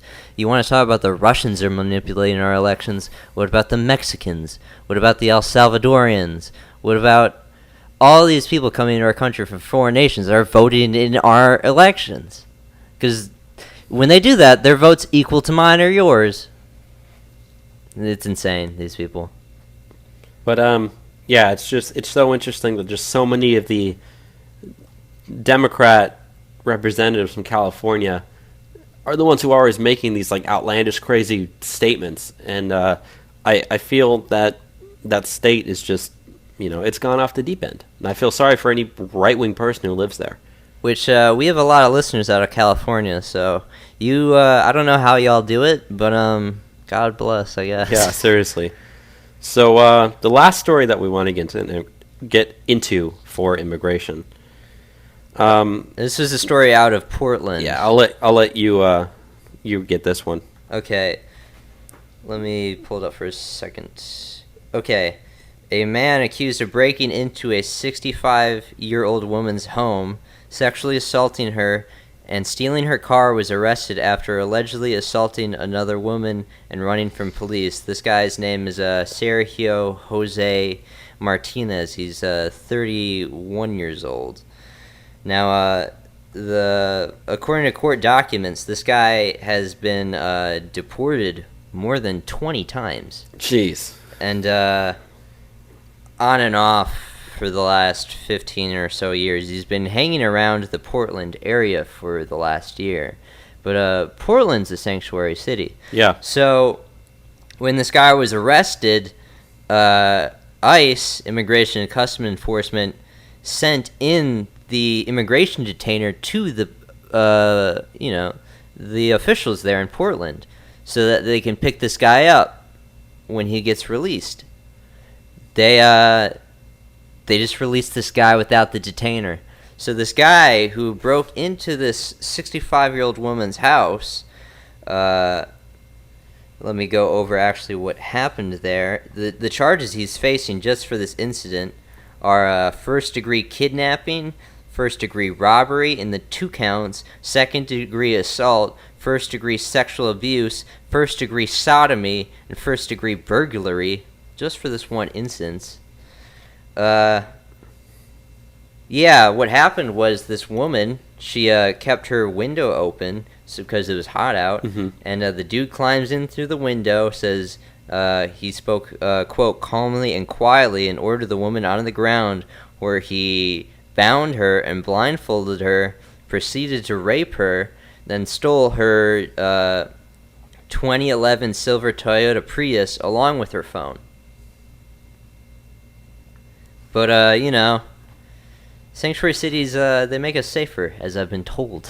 Yeah, I mean, as I hear all the time, apparently now, because, you know, they're trying to turn our city into a sanctuary city. Austin, 30 minutes up the road, that's a sanctuary city. San Antonio, 40 minutes down the road, that's another sanctuary city. I'll tell you one thing, Enzo, they are not sending their best. They are not sending their best. They're bringing drugs, they're bringing crime, and apparently it's true. This guy guy's a actually, it rapist. says he has a history of methamphetamine. Yeah, so this guy, you know, he is a criminal, he is a rapist, and he has a history with methamphetamine, so he has a history with drugs. And he's walking the streets free because of a sanctuary city policy. And he's been deported 20 times. Like, obviously this is a guy who should not be in the country right now. You know, I'm not sure if it says what country he was actually from. Do you know that, Enzo? Let me look for a second. But that being said, you know, I wouldn't be against, at this point, shipping the guy down to Antarctica and leaving him there. Yeah, let's send him to a country he's not from. Then it'd be harder to get back here. Yeah, just, you know, drop him off in Greenland or something. Yeah, it doesn't say what nation of origin he's from. But, yeah, they're still looking for this guy now. Well, hopefully they find him. But, yeah, you know, when the left comes at you and says, oh, sanctuary city policies make cities safer, because now illegals feel safe to call the police when they wouldn't do so otherwise. Yeah, no. Sanctuary cities helped this guy get out. Yeah. That's bullshit. Let's go into the bottom of the stack of the news for the National before we get into current year college craziness. We don't have too many stories. No, just a few. So, I know this is something that we actually talked about for the midweek for next week that we already recorded. Right. But, Kid Rock. There's some polling out for his Senate race. Yes, there is. So, the first poll, and really this is really the only poll, that is for the GOP Senate primary, Kid Rock is currently polling with Republicans at 49.6%. The second highest number is undecided at 28.1%. And so that means that already he has the lead with for the Republican nomination for that Senate seat in Michigan. Which that was Debbie Stabenow's seat. Her approval rating is only like 47% right now. It's pretty low. The state's turning more red. Now, they said that in the general election matchup, she's actually leading him 43% to 41%. However, that's not including undecided voters. They then asked the voters who are undecided, that said, well, even though you're undecided, if you had to lean towards one candidate or another, meaning this is kind of the more accurate Between poll. Debbie or Kid Rock. Yeah, who would you pick in a head-to-head matchup? When doing that, he's now leading 49 to 46%. And he's just a musician. Yeah, and he's, you know, he is pro-Trump, and he's famous, and I think it's good that he's running. And I've looked at some of his policies, and they're really, really good, at least for, you know, what I'd want to see in a Republican senator from Michigan. And, you know, like I said, the fact that he's pro-Trump, that's important, because if he wins, you now have a pro-Trump senator in Congress. And we need as many pro-Trump senators in Congress as we possibly have. Yeah. Running explicitly on I am pro-Trump. Exactly. And not only that, but there's something more. He's creating a 501c4 nonprofit organization for the promotion of voter registration. What he's going to do is he's going around the state giving, or when he's having his different, you know, concerts and stuff and his shows, and he's able to register people to vote at his shows now. And he said that's his plan. That's what he's going to do. So not only is he running, But, the left always tries to be the people that always want to get as many people to register to vote as possible. But I've personally seen this. But he is saying, no, I am going to go directly to the people. I'm going to give them a concert, and I'm going to register them to vote right then and there at that concert because I am allowed to do that. And by doing that, people that are going to show up to his concerts, he's going to tell them, yeah, make sure to vote for me. So not only if he has rallies around the state to try to get himself, A, the nomination for Republicans, and then B, win that election, he's going to be able to give people a show. And that's another positive that they like. Like we said, Trump has the stage presence that he can work a crowd. He knows what to do. If you have a guy up there who's singing songs and then in between songs talks about policy, that's going to work. So, I'm really interested to see how this goes. And he's absolutely serious about running. He's taking it seriously. It's not a joke like people think. He's selling T-shirts. He's selling, cups and stuff, bumper stickers. I might actually buy a Kid Rock for Senate T-shirt. I think that look pretty cool. I would like to get that. And even if I wear it here in Texas, a lot of people haven't heard about the Kid Rock story. And they'd be like, Kid Rock's running for Senate? And I'd be like, it's in Michigan. They'd be like, oh. So, you could almost wear that around and not really get too much negativity and feedback. And, I mean, I don't even think I've ever even heard a Kid Rock song at all in my life. But, yeah, I don't listen to that kind of stuff. But, that doesn't really matter to me. What matters to me is getting people elected. And, I'm going to say it right here and right there. I endorse Kid Rock for the Republican primary in Michigan. I do it. I say it right here. Yeah, he has my endorsement as well. Since, we did the episode yesterday on who's actually running. I actually do know who's in the primaries. Yeah. Weirdly enough. So, anyways, I just think that's really interesting. He's going to be registering people to vote. He's currently leading in the polls. And if I was Debbie Stabenow, I'd be worried right now. She should be. She should be. She's at risk. Imagine this, Enzo. Imagine if, as 2018 comes along, if he gets the Republican nomination, Trump flies to Michigan and holds a rally with Kid Rock. It's like Kid a half concert, half Trump rally. That would be they could break records for the number of people showing up to that. But the last thing I want to mention, though, was Kid Rock said he's taking a pay cut. And by pay cut, he said that he's going to be selling concert tickets for only $20 a person. Now, so that means a family of 4 could go to his concert for $80. Like, normal concert tickets for popular musicians are like $80 to begin with per person. So not only is he going to be registering people to vote, he's essentially giving away very low cost concert tickets. Yeah. So I think that's going to be really, really cool. It's going to be especially fun just to follow this one for us on the show. I don't know, when it gets close, we're going to be giving out the numbers, how it's going. Oh, yeah, we definitely are. And, yeah, so that's pretty much Let's go that. into the next story, which is pretty goddamn humorous. So, Bernie Sanders. This is a Bernie Sanders story. My least favorite senator. There is a radio host for WMAL 105.9 FM. That's a Washington affiliate, or a Washington radio station. The host, Chris Plant, he told his audience recently a story about Bernie Sanders. He got this from he heard this from friends of his that he knows. He also wrote this story in Red State. I'll read it out. It's a good story. Okay. Bernie Sanders and his wife, when they are in Washington D.C., live in this house on Capitol Hill, okay? Part of their vast real estate empire. They're like wannabe Trumps with their real estate holdings. The next door neighbor, their neighbor on Capitol Hill, called the Washington Post and told the Washington Post that they were canceling their Washington Post subscription because their very expensive Sunday Post stopped showing up. Not there this week, last week, the week before.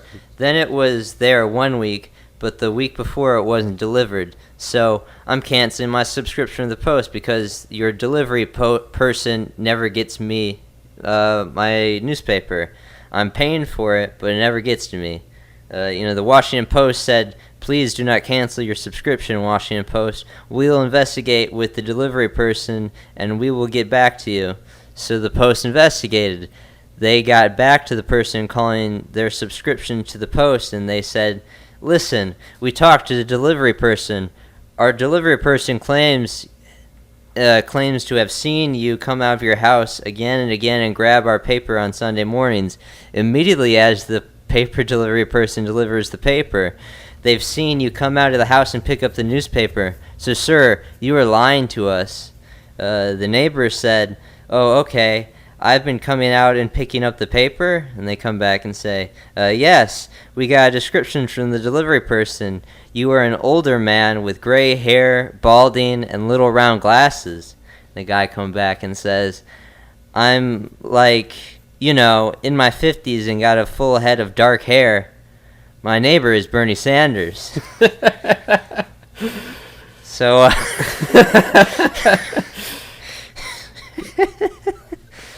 I cannot verify that this story is true, but this guy put himself out there saying that the story is happening. So potentially, Bernie Sanders has been stealing the Washington Post from his neighbor in Washington, D.C. I mean, Bernie Sanders got kicked out of a commune for being too lazy. There's stories about how he stole his neighbor's electricity in his house. Yeah, I completely believe that Bernie Sanders is the type of guy to do something like this. I mean, he's a complete fraud. Bernie, he talks about, healthcare is a human right, college is a human right. I've even heard him say internet's a human right. Maybe Washington Post is a human right. And he was just, redistributing the Washington Post from his neighbor to himself in true socialistic manner. I mean, the Washington Post is my second least favorite. It's my second most hated newspaper out there. So, yeah, I wouldn't be stealing the Washington Post myself, but I guess Bernie Sanders might be doing so. Yeah. Let's move on to the next thing. This is in regards to Calexit. Back to California for a second. The Calexit movement has recently gained permission to start collecting ballot signatures. Yes. So the state attorney general for California is issued an official ballot measure title and summary for Tuesday. Now, the Calexit movement, which is a campaign to try to get California to secede from the United States, in order to appear on the 2018 ballot, first they needed to get permission for the state attorney general to collect signatures, which they now got.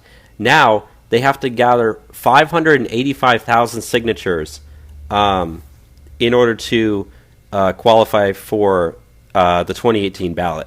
Now, I tend to think that 585,000 signatures in the state of California would not be that hard to get. It's the most populous state in the country. It's arguably one of the most liberal states in the country. A lot of people hate Trump. A lot of people there hate the United States. And 585,000 signatures, that doesn't seem like it's that much. And I wouldn't be surprised if a lot of Republicans in the state of California do sign on to that in order to try to get California to secede and then move out. Because, frankly, that's my theory, is that if you're a Republican living in California, you should be working on every way possible to get out of that state. So if your state has the ability to try to leave the United States, sign that petition, sign that ballot, get that on the 2018 ballot, vote for it, and then move out of the state before it secedes.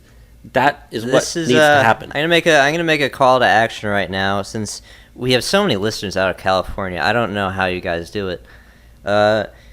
Tell us what you think of Calexit, if you're down with it or not. Email us, trumprepublicradio@gmail.com. It's in the description of the episode. Do you want Calexit to happen?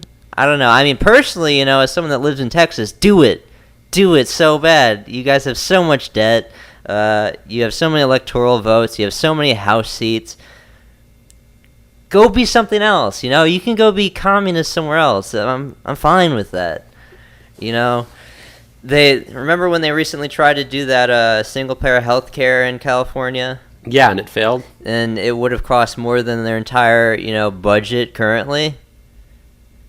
If they're an independent country, they could just, do full communism, take the means of production away, and, just free everything. And we'll see how that goes. Now, here's what I think it would work out. Now, I don't necessarily like the European Union very much, for the simple matter that, they have like a unified Very government. much is an understatement. But, that being said, you do have independent countries with independent country laws, and you have free movement and free trade between those countries.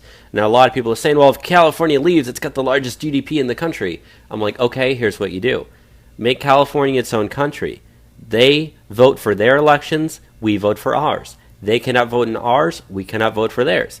But if you want to travel to California, feel free. If you want to go live in California, feel free. If you're someone in California that wants to move out of the state back to the U.S., feel free. Maybe have it so that, you don't really need to check visas, or not visas, like passports and stuff. It would be a pretty big border with us. Yeah, I mean, that's the only way you'd be able to pull it off, would be have a sort of kind of European Union type relationship, to where you still have free trade, you still have free movement, businesses can be in both. I'd be in favor of not even levying too many taxes on them. I just want to get them out of our elections any way possible. Yeah, then we could stay right wing forever. Yeah, and that would be great. And then California can be California, the U.S. can still be the U.S. It'd be perfect. Now, and then all the illegal aliens can go to California. Exactly. They can take in as many as they want. And you know what? I'd be in favor of even... They could have all of them. I would have a policy where if you deport them from the U.S., stick them in California. Yeah, we could send them there. It's cheaper than having to move them down south. And, we could finally see, once and for all, if, sending more illegal aliens does increase your GDP. Yeah. And also one last thing. There has been a movement for a long time that's also kind of gained traction in Northern California to break off from the state of California to become the state of Jefferson. Now, it's more Republican. It is very Republican. It would always be won by Republicans. And I've even done the calculations that if the state of Jefferson was its own state, it would have 7 electoral votes. That's more than the state of Iowa. That's a significant amount. So my idea is that I would compromise with California and say, look, you don't want right-wingers to be in your state. We understand that. So your northern territory up there is super right-wing. We'll let that stay with the U.S. You can have all the rest of the state. And then if you're a Republican living in California and you still want to... We could just let Jefferson be the 50th state. Exactly. Then we don't need to change the flag. You wouldn't have to change the flag. Yeah. Exactly. There we go. Exactly. So you wouldn't have to change the flag. You would now have the West Coast is always dominated by Democrats in the electoral map. You now have a red spot out there. How many electoral votes does California have? California has 55. So not only will we be taking away 55 votes from the Democrats, we would be gaining 7 for the Republicans. Yeah. And I'm not sure if they would, there's 538 electoral votes right now. Now, I am not sure if they would redistribute the 538 across the U.S. They'd probably do that. Or just, at least for the the first election after it, just cut out 55. Because whenever they added states to the U.S., they just added states first, just added to the number of total electoral votes, and then they recalculated. So you do the same thing. Kick California out, let Jefferson stay. You can even call it the state of Jefferson. That's what they want. They've got their flag already. It looks pretty cool. Yeah. And then if you're a Republican in California and you still want to live in that area, just move to Jefferson. Just move up north. And then, if you're so at least, here's what I say. If you're a Republican living in Northern California in what is considered to be what would be the state of Jefferson, you should be advocating for this in every way, shape, and form. So, because at least then, if California seceded but we kept the state of Jefferson, that wouldn't really affect people living in Northern California right now. Yeah, and if you're a Republican in the rest of the state, you could just move there. Yeah, exactly. And if I had to write up the deal, I would still have it with free movement. I would still have it with free trade. Kind of like how the European Union does it. But in terms of voting and laws and stuff, we have ours, they have theirs. Now, when the state of California fails and we have a bunch of California refugees, then we can close the border. Exactly. Then that's when we do it. Exactly. And yeah, that's pretty much all I have to say about that. So I support the California secession movement. I really do. It's interesting how the left is always like, Texas, you want to secede, you're anti-American, but not California wants to secede. So but to be realistic here, I do think they will get the 585,000 signatures for the ballot, but I don't think it will actually win in 2018. No. I don't think it would. Now, It's too big of a thing for people. if for some reason somehow it did win, they'd kind of be stuck in a Brexit thing where like it'd be like, okay, so we leave in, and then 20 years down the line to you're still part of the negotiate U.S. and you're still negotiating removal. leaving. So that's being more realistic, but I still think people should be signing that. They should be signing that ballot initiative. They should be gathering as many signatures as possible, and frankly, you should vote on it too in 2018. So Yeah. Let's move on to the next story we have here, which is in lines with the big campaign slogan of "Drain the Swamp," and that is lobbyist spending under Donald Trump has plunged 41%. yeah, it's quite interesting when you actually look at the data. Yeah, they said, and also to go along with that, they said the number of federally registered political lobbyists has fallen by 14% thus far in 2017 from last year. And they said that what's interesting, though, is this is stuff that's kept track, though, by the government. Yeah. But the U.S. Chamber of Commerce, which has led the lobbying charge for globalization, was the top spender in 2016, is also the top spender in 2017. The second highest is the National Association of Realtors, which spent $64 million in lobbying in 2016. And so if you think about it, by overall lobbyist spending being down 41%, and then the number of lobbyists Also down. being down 14%, it completely goes along with that. I mean, you remember when Trump was first in office, he signed that executive order talking about, trying to limit the amount of lobbying. So I think it probably, or it had something to do with, former government employees can't lobby. Can't become a lobbyist for 10 years or something. Yeah, and, you can't become a lobbyist for a foreign government either, I Yeah. think was one of them. So, Trump's gone after lobbying. A lot of people on both sides of the aisle don't A lot like of the people, when you're say you're a representative in Congress for 20 years, and you don't rerun and you just go be a lobbyist, you already have a lot of Washington D.C. connections. You're pretty valuable. You know these people firsthand, and that's where they get these lobbyist, contracts where they're making $300,000, $400,000 to lobby for interest groups in Washington D.C. And yeah, I think what you said there with the ban that Donald Trump put on is having an impact in that way. I can't really think of what else might be causing it to be down, but it's good that it's down in general. Yeah, I mean, a 41% drop by spending is huge. And even though a 14% drop in the number of registered lobbyists isn't that much, that's still a movement in the right direction. That's still thousands of Yeah, people. it is. So it's good news all around. Let's move on to this next thing here. So Hillary Clinton is looking to write a new book on her 2016 loss called "What Happened." Well, I know what happened. You lost. That's You what lost. Yep. Donald Trump's our president. That's all I have to say about that. You So lost. moving on to the next story after that. So Trump is giving his second quarter paycheck to the Department of Education. Do you know how much money that was, Enzo? I do not know how much money that is. I can tell you exactly how much money that was. It was the grand total in number of, the website is not loading. But no, they said that his second quarter salary donation was $100,000. Now remember, presidents make $400,000 a year. So second quarter, $100,000. Boom. He wrote the check. He presented it to Department of Education Secretary Betsy DeVos. And then she went to the podium to express her appreciation for the contribution, and then said she's going to use it to fund a STEM-focused camp. So I'm not really sure what that STEM-focused camp actually is.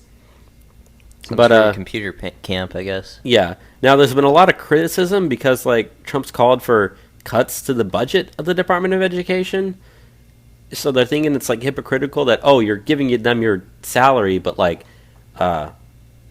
but you're trying to cut their budget. I'm just like, well, aren't people the ones that say that the thought that counts? But anyways, so Trump promised to donate his contributions or his salary. His salaries. He did it in the first quarter. He's now done it in the second quarter, and the first quarter was to the Parks Department. Yeah, and they said his first quarter salary check was given to the Department of the Interior, and they wanted to use that for restoration projects at the Antietam National Battlefield. And Secretary of the Interior Ryan Zinke, I'm not sure how you pronounce it, he actually delivered that check to the battlefield earlier this month. That brings Trump's total donations and contributions to over $260,000, which is, quite a lot of money for any person, really. Yeah. But, again, Trump's keeping a campaign promise, or at least he isn't lying. He promised to donate his salary. Two quarters out of 2 quarters, he's donated his salary. So I have nothing to complain about where he donates next, I guess. I mean, I guess that means, he's probably just going to be spreading it around to different departments for different causes. So, yeah, you're absolutely right. It's interesting to see where will Trump donate next. He should donate it all to funding to build the wall. Every penny counts. He should do that. That Every would penny legitimately be funny. Give it to the United States Border Patrol. Yeah, that'd be good. Let's get into this next story. I know this was something that you messaged me on Facebook to watch. Yeah, this was hilarious. This is Maxine Waters interrupted Treasury Secretary Steve Mnuchin 12 times while he was trying to answer a question. Yeah. He was being... Yeah, so she started to grandstand him while he was answering questions at the Financial Services Committee hearing on Tuesday. Not Tuesday, but earlier in the week. And she was the one who, I believe, asked him the question. And there's different rules regarding, if you have a question, you have, a certain amount of time to answer it, or, you can yield your time, but then you're allowed to get it back or whatever. So she began sparring with him. And Mnuchin said, Mr. Chairman, I thought when you have read the rules, you acknowledged I shouldn't be interrupted, and I would have. And then she interrupted, saying, "Reclaiming my time." And she then went on to demand an answer for the question about why he didn't answer a letter that she had sent him. And he said, I was going to tell you my response before being interrupted again when she said, "Just tell me." And then he immediately started to try to explain his answer. And then she responded by interrupting him again, saying, "Reclaiming my time, reclaiming my time, reclaiming my time, reclaiming my time, reclaiming my time," she kept saying.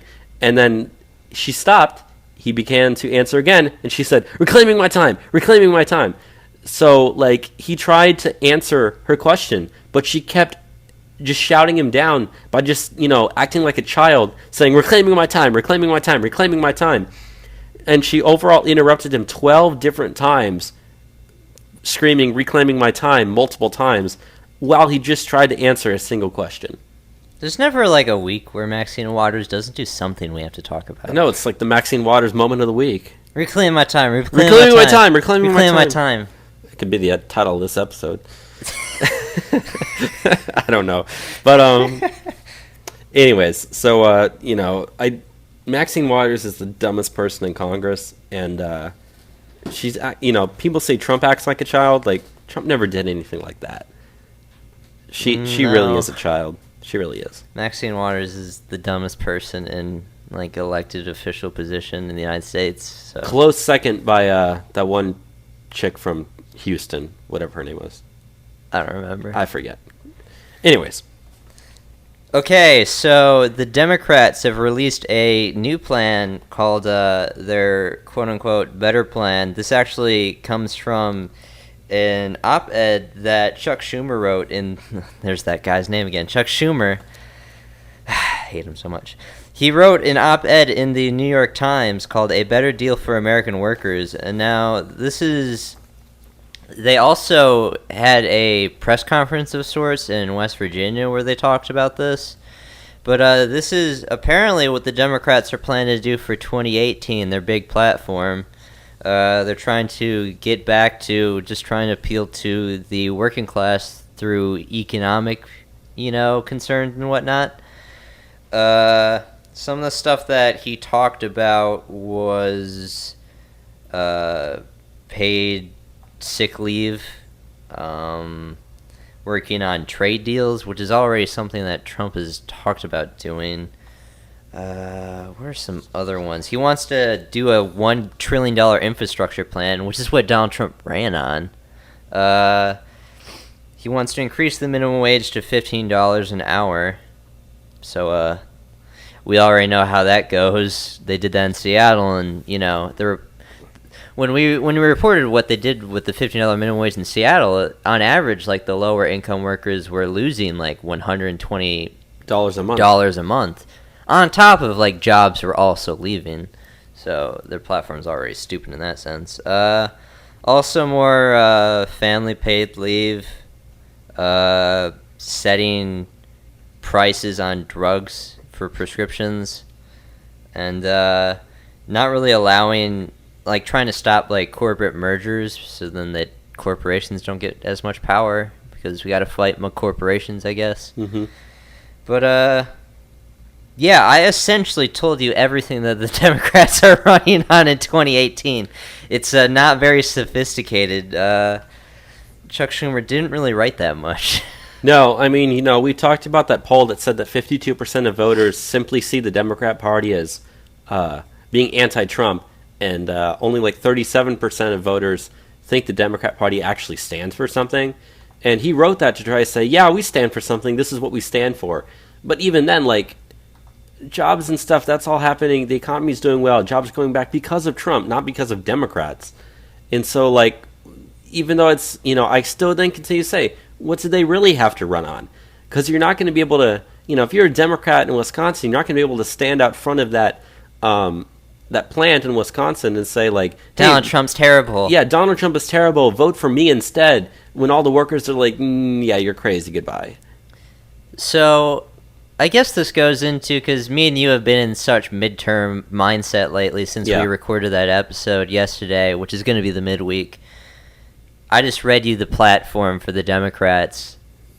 Really, I didn't hold back. I wish that there was more to talk about.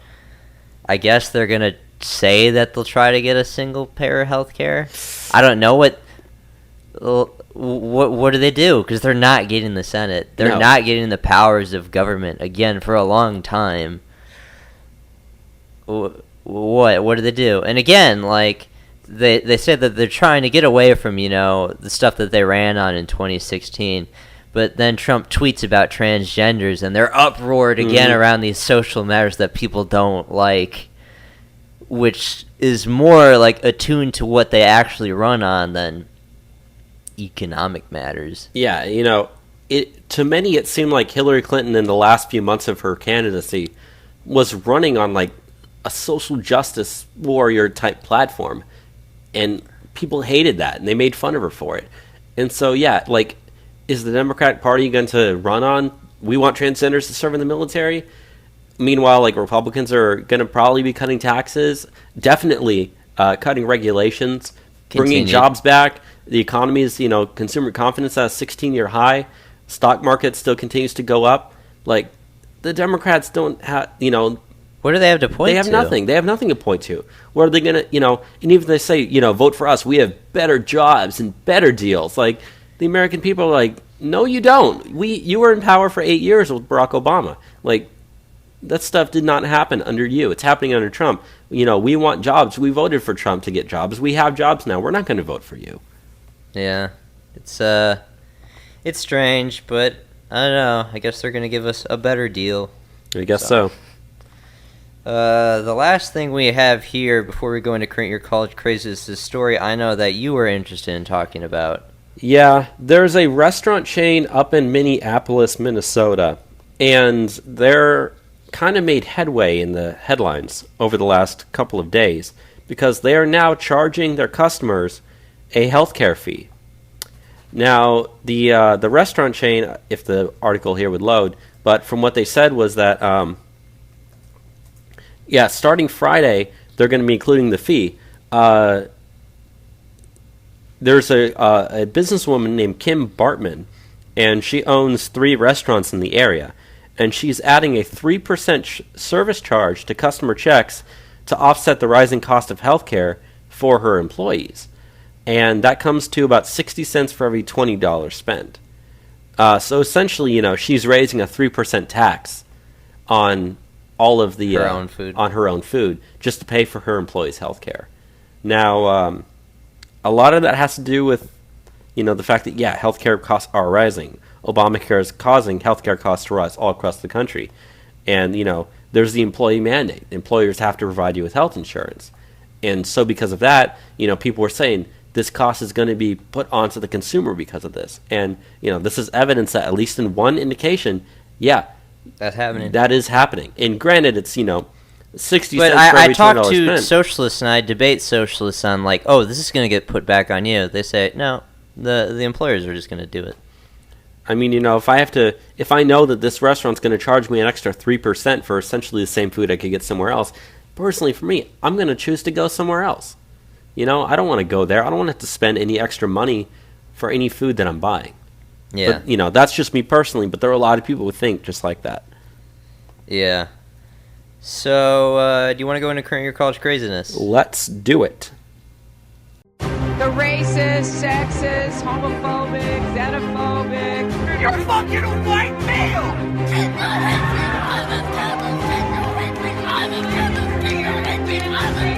The assumption that women are naturally better caregivers is part of patriarchy.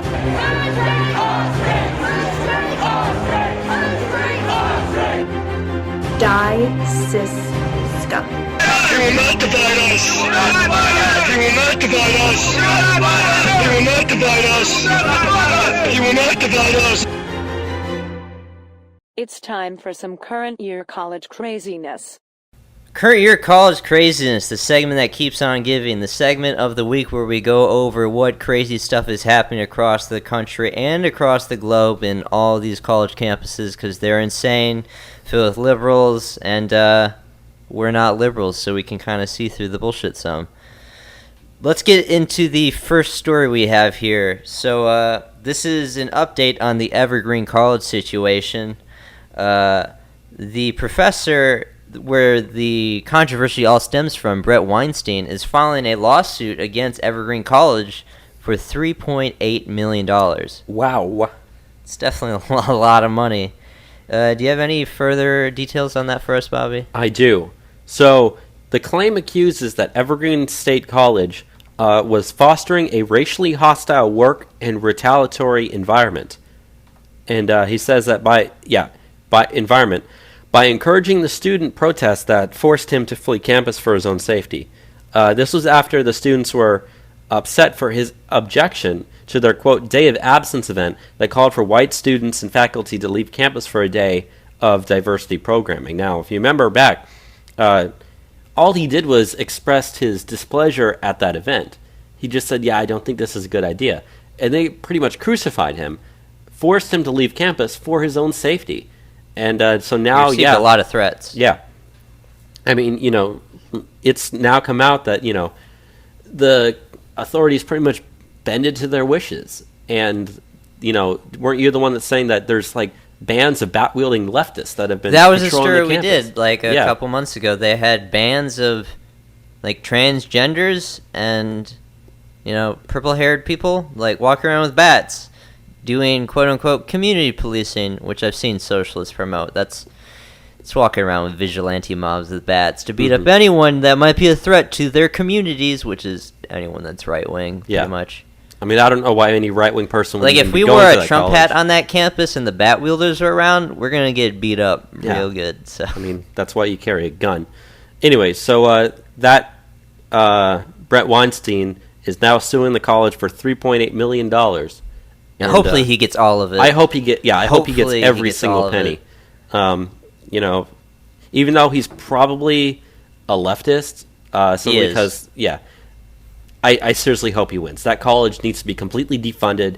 Every single penny you can take away from them needs to be taken away. Give it to this guy. He did nothing wrong. He was standing up for himself. And Evergreen College sucks. It does suck. Let's move on to our next story. So the next story we have here, this is out of Swarthmore College. The Marxist group there has disbanded because their members were too rich and too white. No, really? A Marxist student group at Swarthmouth College disbanded itself earlier this year after realizing that its members were too rich and too white to be real communists. A farewell letter from a former member complains that the group's founders were, quote, entirely white with the exception of one person of color, and that none of them came from low-income and or working-class backgrounds. So, we've noticed this with the communists around the area. Like, I personally know many communists who fit that mold. They're all white, and they all come from middle class and like rich backgrounds. None of them are like poor working class people. They all are like spoiled brats. Even the Hispanic ones are very white Hispanics. Yeah, like, it's just so interesting that all these people like, we fight for the minorities, we fight for the people of color, we fight for the working class, but like, A, none of them have worked a single day in their life. B, they're like middle class. They come from middle class and rich families, from like affluent areas. They don't come from like, the slums. That's not who these people are. I can name some people that fit that mold. It doesn't matter. We're not going to name anyone on the show. I'm going to cut you out if you start naming people. Okay. There are people I know in the San Marcos area who are communists. Yes. One I know who holds a prominent position in the school newspaper here, is originally from the Woodlands, which is the rich, exclusive, area outside of Houston, which is where we saw Donald Trump speak. Yeah, that's where we went to our first Trump rally. I personally know a guy who was friends with her who said that he couldn't keep up with, how much money she'd spend just eating out all the time. I know you recently saw her and she looked like a cow or something. Oh, I didn't say that. That was Chris. Chris was one. Yeah, apparently she's gained a lot of weight since Trump won. It's been ruining her life. But I guess she can afford to feed herself because she's a communist that's rich. Another communist that I know in the area, I remember he once expressed to Chris that he felt kind of bad because he was going to graduate soon, and his family was going to offer to give him a job in their family company. And he didn't really feel so good about selling out to, the capitalist consumers. But, like, those are just two that come to the top of my head. But there are a lot of rich kids that do this stuff. Yeah, a family-owned business living in the Woodlands, like, that screams money. It's funny because, like, the more working-class people do end up being more right-wing in college, at least. But, like, the communists claim to be the defenders of the working class. When I took my class on income taxes as part of my major, my professor on the first day, he said, "Do you know what you call a Republican? It's a college student who figures out they have to pay taxes." Yeah. So, I mean, there is some truth to that, to a degree. There is, yeah. Anyways, let's move on to our next story here. Okay, so our next story is out of... Where is it out of? This is out of the School of Art Institute of Chicago. Chicago. So this is, a professor who said that a cadre of militant LGBT students has drove him to resign. Yes, they said a small cadre of militant LGBT students with an authoritarian agenda created a toxic environment that led him to losing his health insurance. His name is Michael Bonesteel. He claims that several transgender students took issue with the materials he presented in class, as well as his lack of trigger warnings, and they filed formal complaints against him for harassment. The school allegedly responded by cutting back his course load to the point that he no longer qualified for health insurance benefits and forced him to get rid of all controversial subject matter in his remaining courses. Like, colleges are supposed to be this bastion of learning. You're supposed to go there and be presented with other ideas, challenging ideas, different things to learn everything. Even in, like, art, plenty of art of, like, look at medieval paintings. It's all nudes. There's violence in there. There's people on fire. There's people at war, and, among other things. But these transgender students are complaining that, it's, there's no trigger warnings. Therefore, we're going to complain about you to the point where, like, you're going to lose your health insurance. Like, these people are stupid and retarded. And he's been teaching there for 14 years before this even happened. And you know that this is a new phenomenon. Like, this stuff did not used to happen if he's been working there for 14 years and probably didn't have any problems. But, yeah, they said the first complaint arose during a discussion of Henry Darger, who is a Chicago artist known for depicting representations of young girls with penises in his comic books. And he studied that work extensively. But, like, you know, if young girls have penises, like, does not mean that they're, like, transgender? Like... They might not identify as... But what if they're, like, biologically both man and female? Whoa, what? Wait, what? Biological? If they're biological. That's not a thing. Yeah, that's Gender's right. a spectrum, Gender Bobby. is a spectrum. Gender's a spectrum. And you can be whatever gender you want to be. You just can't serve in the military. Some people are gender fluid. Sometimes they feel like they're something. Sometimes they feel like they're not. Sometimes people are agender. They're neither. And if you don't recognize this stuff, Bobby, we're going to come after you. I know. I'm going to lose my health insurance if that happens. It's so insane. But, yeah, so it's incredible that these people have this much power to get people to lose their health insurance by complaining. Yeah. So, that's what you get for having a mental disorder. Let's move on to the next story that we have. This is out of the University of Michigan. The University of Michigan administration recently hired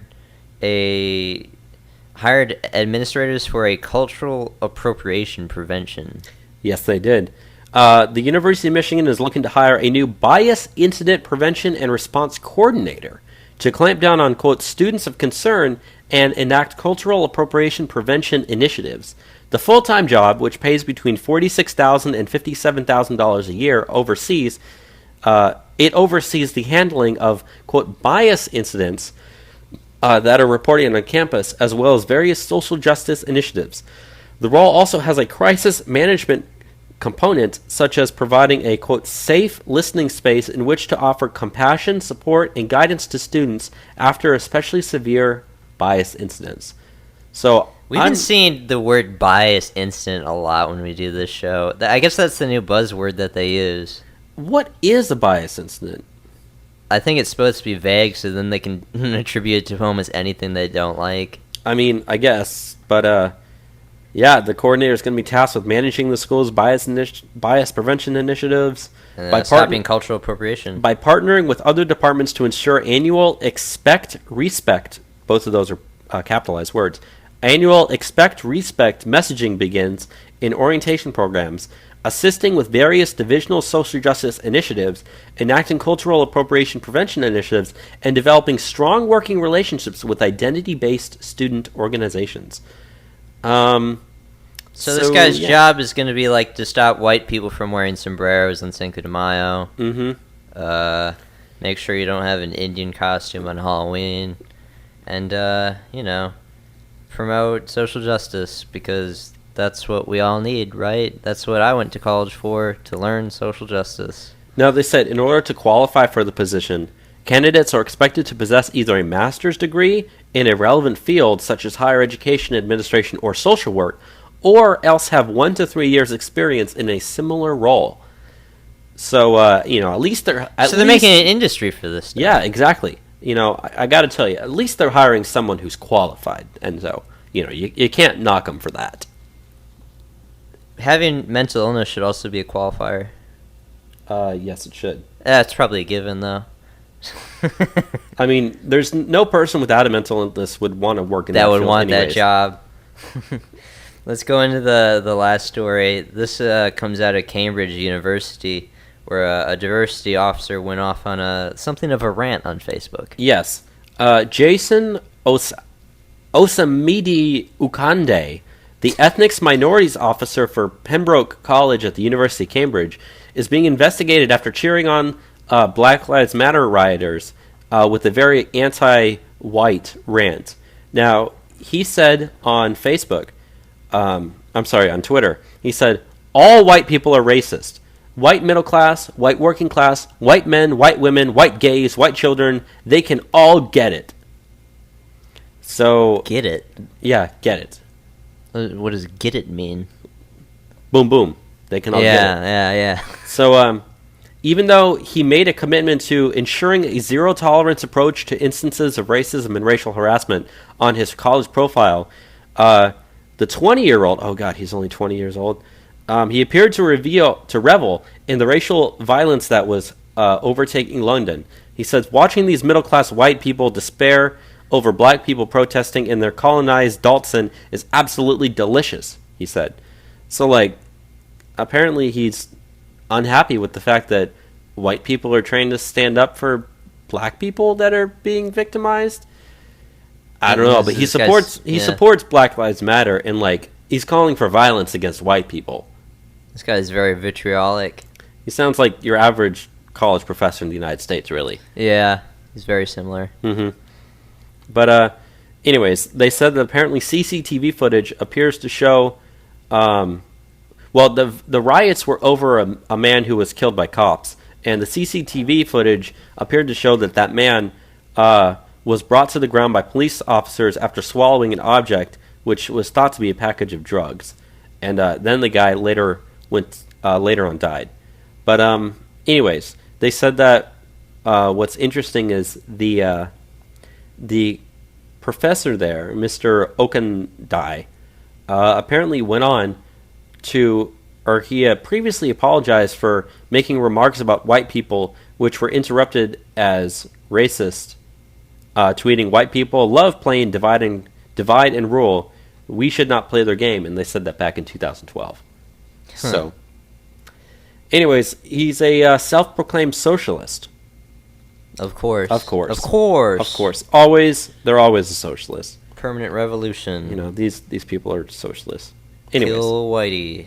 So, yeah, that's all I got to say about that. Let's go on break, and then we'll get into international news, and we'll get out of here earlier than usual. All right, let's do it.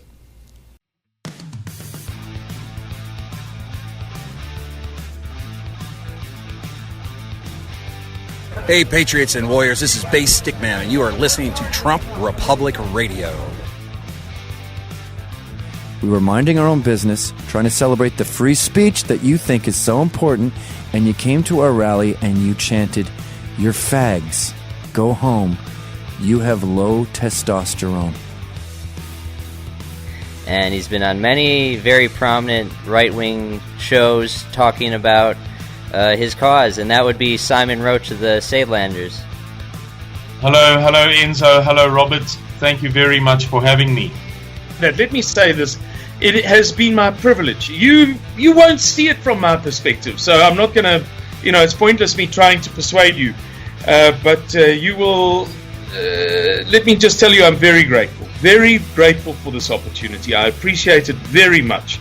And if you'd like me to come on again at any time, hopefully there will be fewer difficulties and challenges, and I won't mess you around as I have done this time, for which I'm very sorry. But I would love to come on again. Anytime you ask, I'll be there. Please call China and tell them we are all counting on China. Tell the president we became friends for 2 days, that he was great.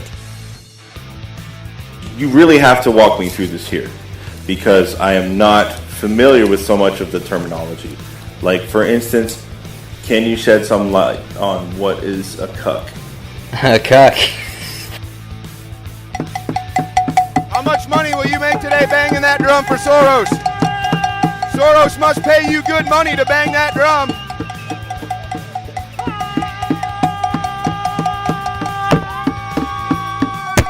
Whoa.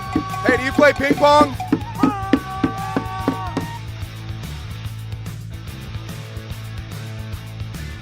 Hey, welcome back from the break. We're going to go into international news, starting off with Europe, and then we're going to get out of here.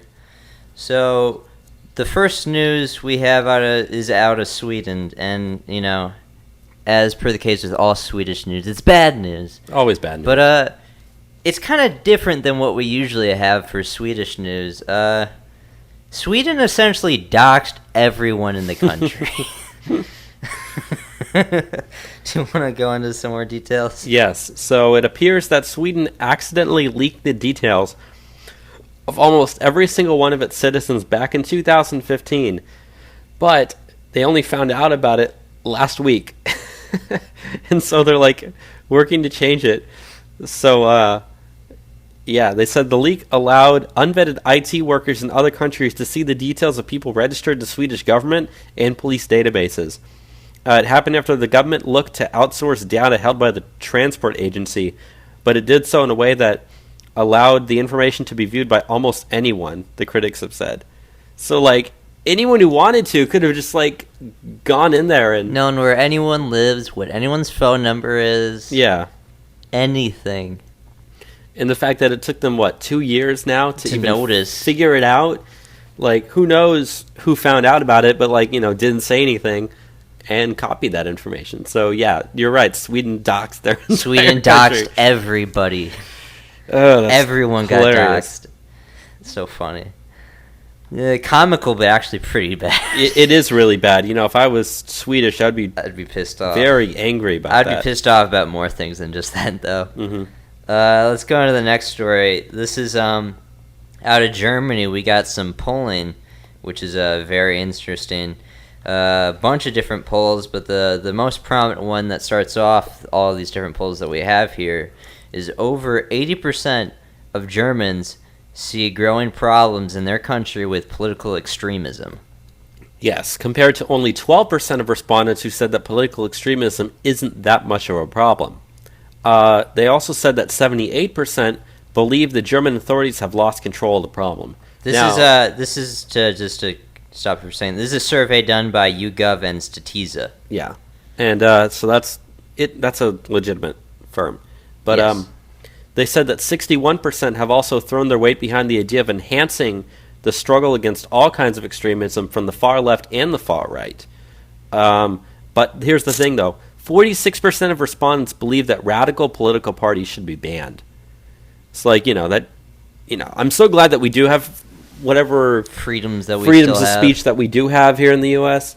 But 46%, almost half of Germans believe that radical political parties need to be banned. Like, that just would not fly here in the United States at all.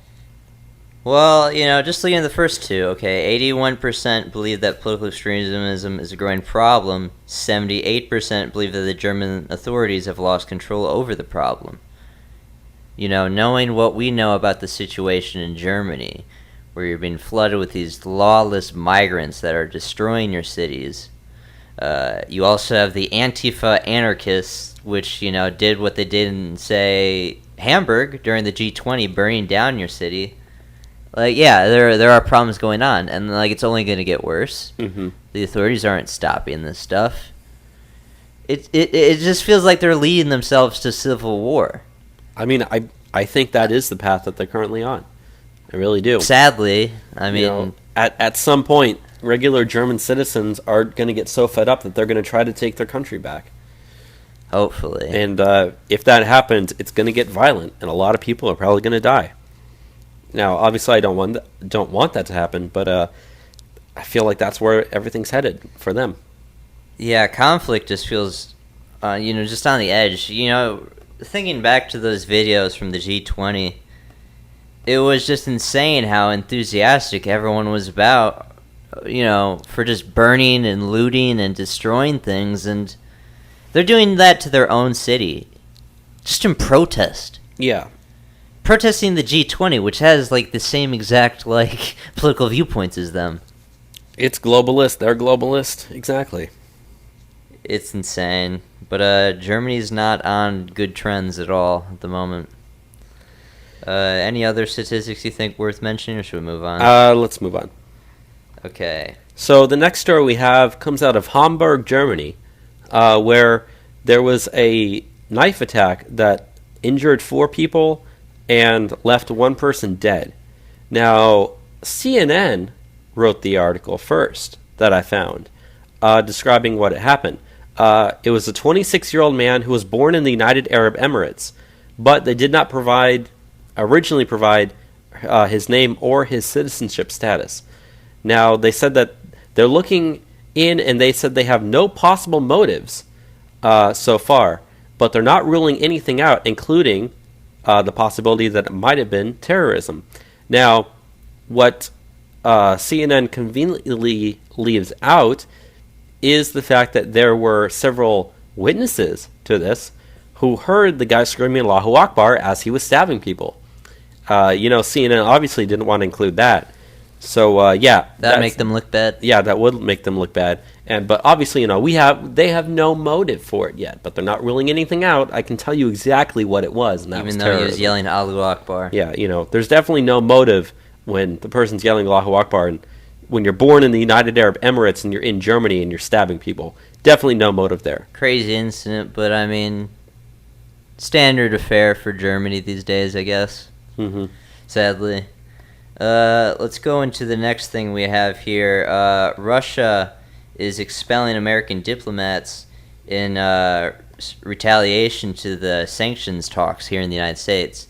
I know as of today, they've just told over 700 to leave. Yeah.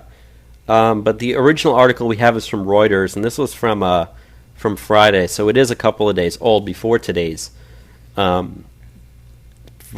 decision. But yeah, they said that because the U.S. is looking to pass sanctions, I mean, the United States Senate voted almost unanimously. It was like 98 to 2. I think it was only Rand and Bernie opposed it. Yeah, I think that's exactly correct. And then in the House, all but 3 voted for it. Mm-hmm. Now, if you remember back, the Obama administration back in December expelled 35 Russians from the U.S. So, the legislation that was passed this time was in response to the Russian meddling in our election, which we debunked that. But it also has a second purpose, and that was to further punish Russia for the whole Crimean annexation from back in 2014. But Trump said he would sign the sanctions bill. So that's going to happen. But if Trump was in bed with Putin, why would he want to sign pass sanctions against him on Russia? That doesn't make any sense. Maybe it's some like I don't get how this is supposed to be productive at all. This is so stupid. I hate it. It isn't. I don't think this is a good idea. I mean, sanctions in general, especially against like Russia for a baseless conspiracy theory, like there's no point to that. But that being said, they're sending our people back, and we've sent some of their people back. Here's also the thing on economic sanctions that people don't normally talk about, but they're pretty like inhumane. Mm-hmm. Truly, like you're trying to economically harm the future of others. Like that doesn't affect like government officials. That hurts citizens. Like you're directly trying to hurt the lives of other non-combatants. People that wouldn't be affected by a war, you're targeting them now. I don't want this stuff at all, but I guess he has to do it, otherwise he's in bed with Putin. I know, Putin. I mean, even after he signs it, they're still going to say he's in bed with Vladimir Putin. Of course, they could have direct evidence come out to show that there was no election tampering by Russia, and people still claim that everyone on the right's a Putin bot on Twitter. Yeah. Anyways. Stupid stuff. Let's get to the next story. You know more about this next story than I do. Yeah, let me pull it up for a second. So, there recently has been a study that, is in regards to the sperm count of Western males. And, it's been plummeting to now a record low. Now, this research was done with men in Europe, North America, Australia, and New Zealand. I just put it in Europe because that's what I think of generally for the West. Yeah. But the West encompasses all those groups. But between the years 1973 and 2011, the overall sperm count for Western men has dropped by just over 52%. Amazing. Yeah, they said that averages out to about 1.4% per year every year between those years. That's incredible. I mean, that is over half. And the co-author of the study, Haggai Levine, who is an epidemiologist from the Hebrew University of Jerusalem, he said the results are quite shocking. And he called the results an urgent wake-up call. And he told the BBC that eventually we may have a problem, and with reproduction in general, it may be the extinction of the human species. So I'm not exactly sure how... I don't think it's tomorrow, but these are terrible trends. But I'll tell you one thing, the study was done in Western men. I doubt that it was just Western men that was going down. It's probably men in general throughout the world going down. And some of the reasons they give for it is chemicals, diet, stress, lifestyle choices are part of the reason why it's been dropping over the last 40 years. Smoking and obesity as well.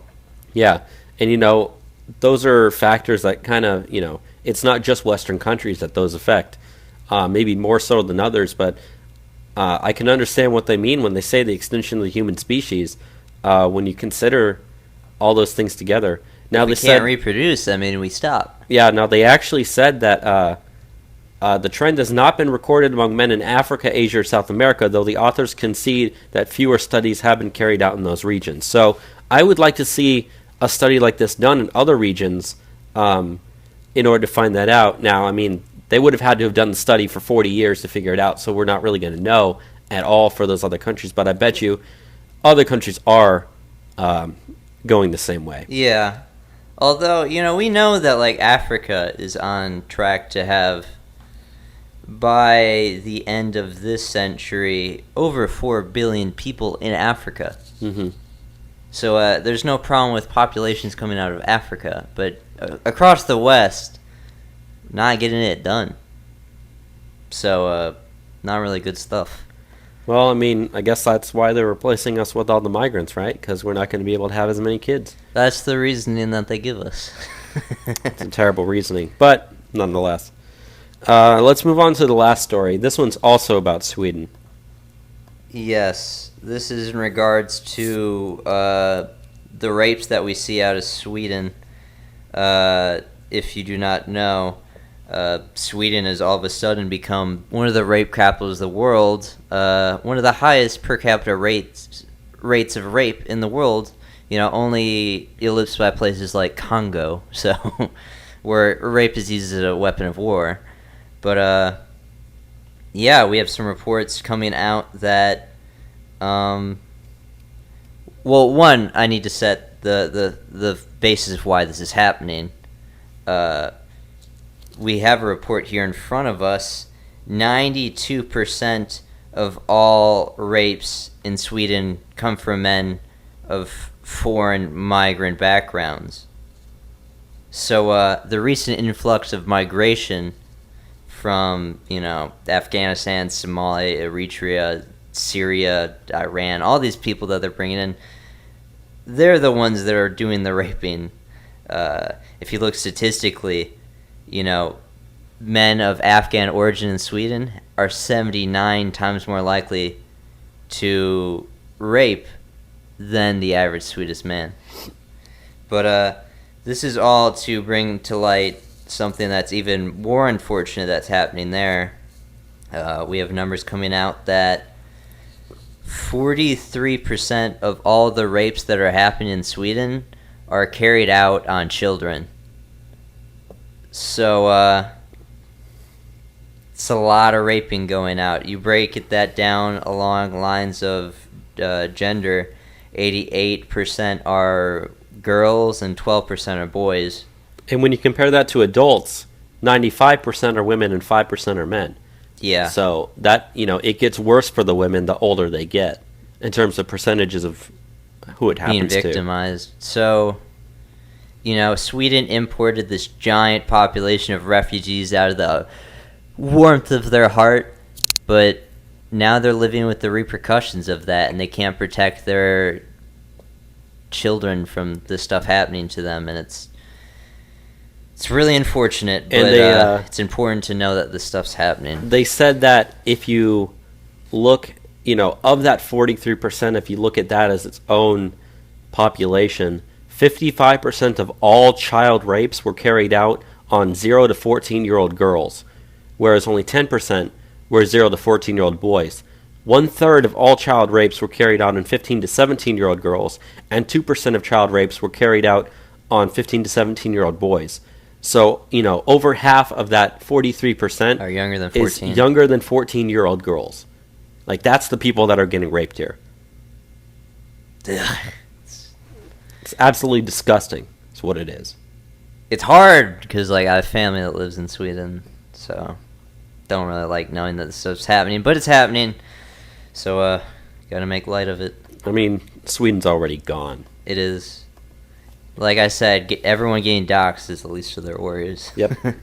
Let's move on to some stuff in the Americas that we have here. The U.S. has ordered family members to leave the embassy in Venezuela. Yes. Everyone, if you've been following this show or following any news really, you know just how bad the situation in Venezuela is. It has been. But the United States State Department on Thursday ordered all family members of U.S. government employees at the American Embassy in Caracas to leave Venezuela ahead of a vote that I guess was taking place this weekend.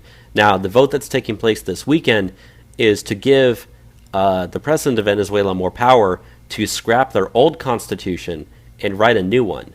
And what it looks like he's going to do is he's going to use his new powers by scrapping the old constitution to pretty much ban any dissenting opinions within the government against him. So, like, he's pretty much turning Venezuela into its own dictatorship, similar to the way that happened in Turkey. Erdogan, yeah. Yeah. So, because of the fact that the State Department knew this was going to happen, they also issued, or the department said in the statement, it also authorized the voluntary departure of U.S. government employees from the embassy as well. So they're absolutely ordering family members to come home, and also telling the voluntary workers there, if you want to come home as well, go right ahead.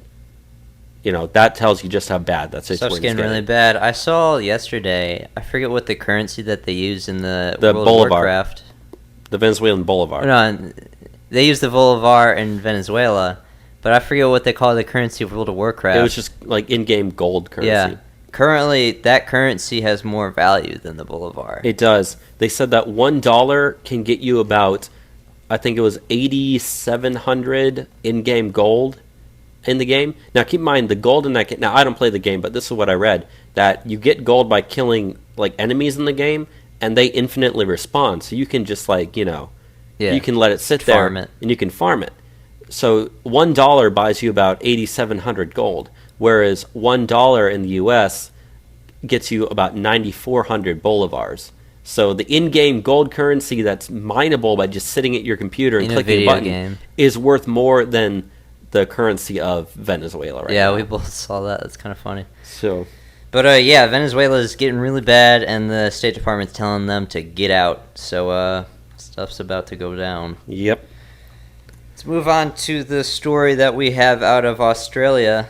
This story in particular is actually related to the Western male sperm count being down. Mm-hmm.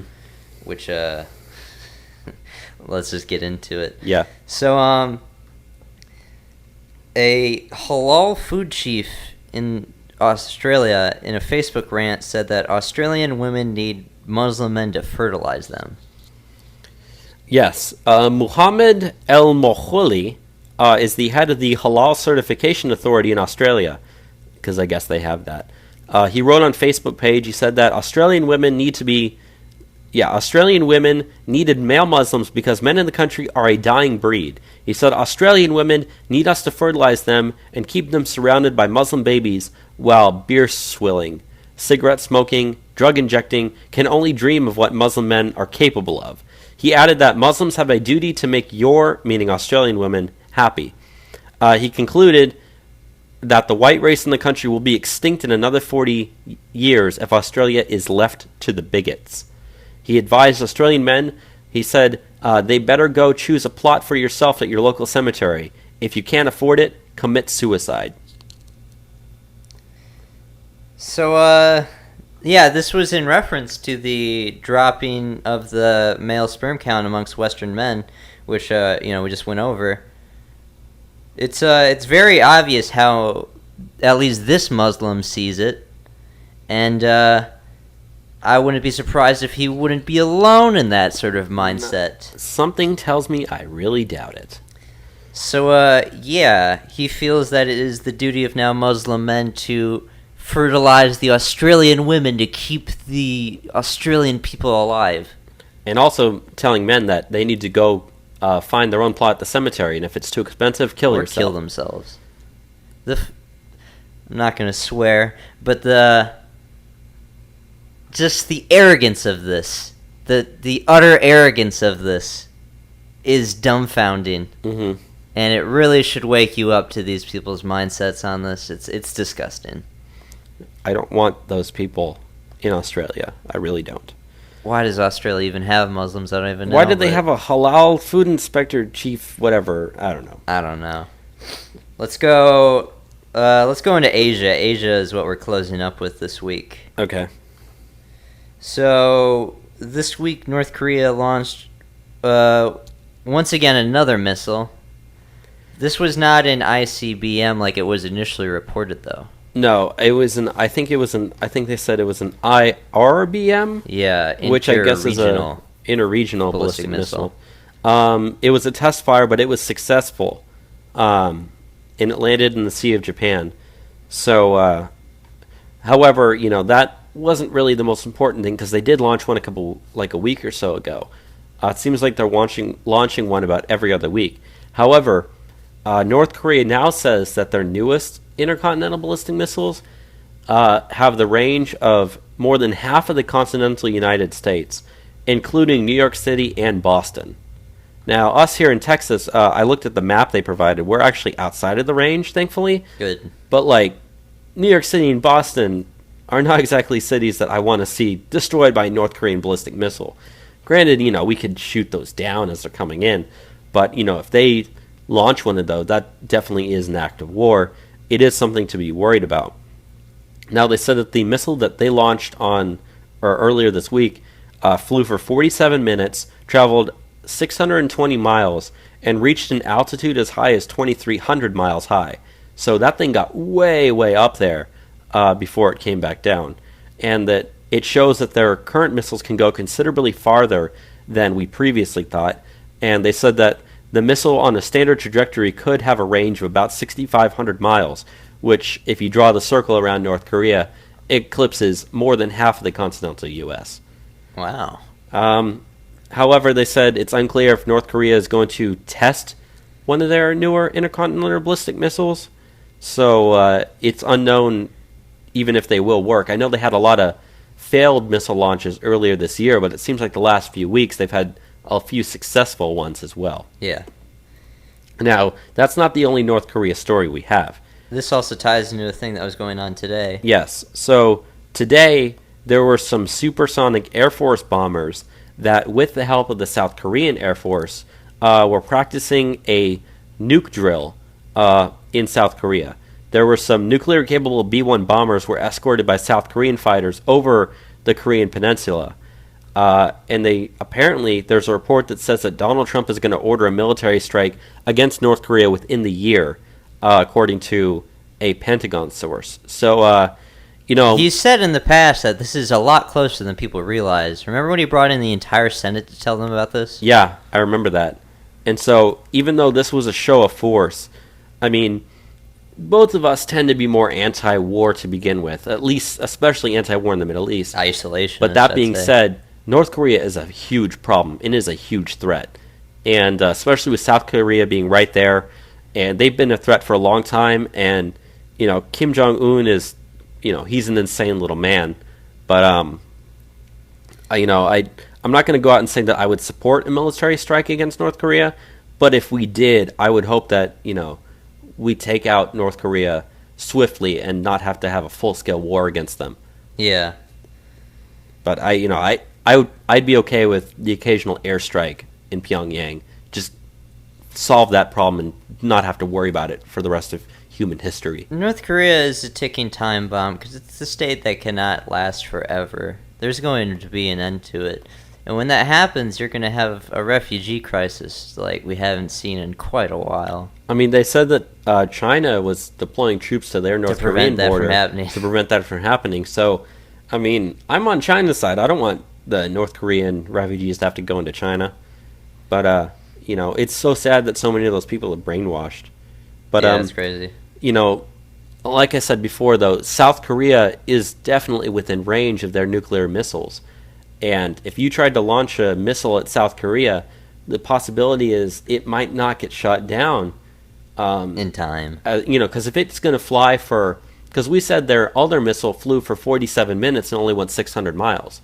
So granted, it went really, really high in the atmosphere before coming down. If you have a missile that's being launched towards the United States, you're going to have plenty of time to shoot that thing down. You'll know what's in the air. And we're able to shoot those down. We've tested our missiles, or our surface-to-air missiles and our air-to-air missiles, and we've tested those, and they've worked. So we're able to shoot down. So I'm not really worried about a missile hitting us. I'm worried about a missile hitting South Korea or Japan. But speaking of Which would get there in like a minute or two. Yeah, it would only take 10 minutes tops. And the response time to be able to shoot that down, possibility you're not going to be able to do it. It'd come down to seconds. Yeah. And so that being said, with South Korea says that they're no longer sure that they can even rely on the United States. And frankly, I don't blame them, because I would be worried about being able to defend them in time. But an increasing number of South Korean lawmakers say that they want their country to develop its own nuclear arsenal to deter any attack by Kim Jong-un. Yeah, that's pretty much what I got to say. Looking at potentially taking efforts into their own hands at that point. Yeah, and you know what? I honestly think that we should give South Korea, because we have enough nukes to destroy the entire world several times. We could station some there. Yeah.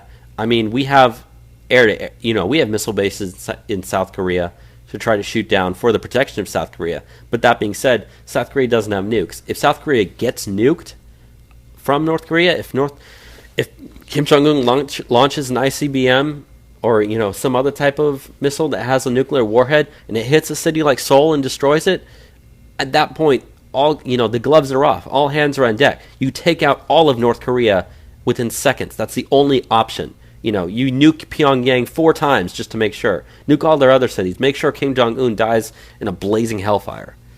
Yeah. That's the only way to solve that problem if it comes to that. So, I hope South Korea does either develop its own nuclear arsenal or we give it to them, because they're worried that we can't protect them. Frankly, I'm worried that we can't protect them either. Yeah. Let's go into the last story of the week. We had to end it on a high note, so we're going to close it out with a very funny story. Very funny story out of India, of all places. So an Indian official this week went viral from insulting some villagers by yelling at them to sell your wife if you can't afford toilet. Do you want to read some of this first, Bobby?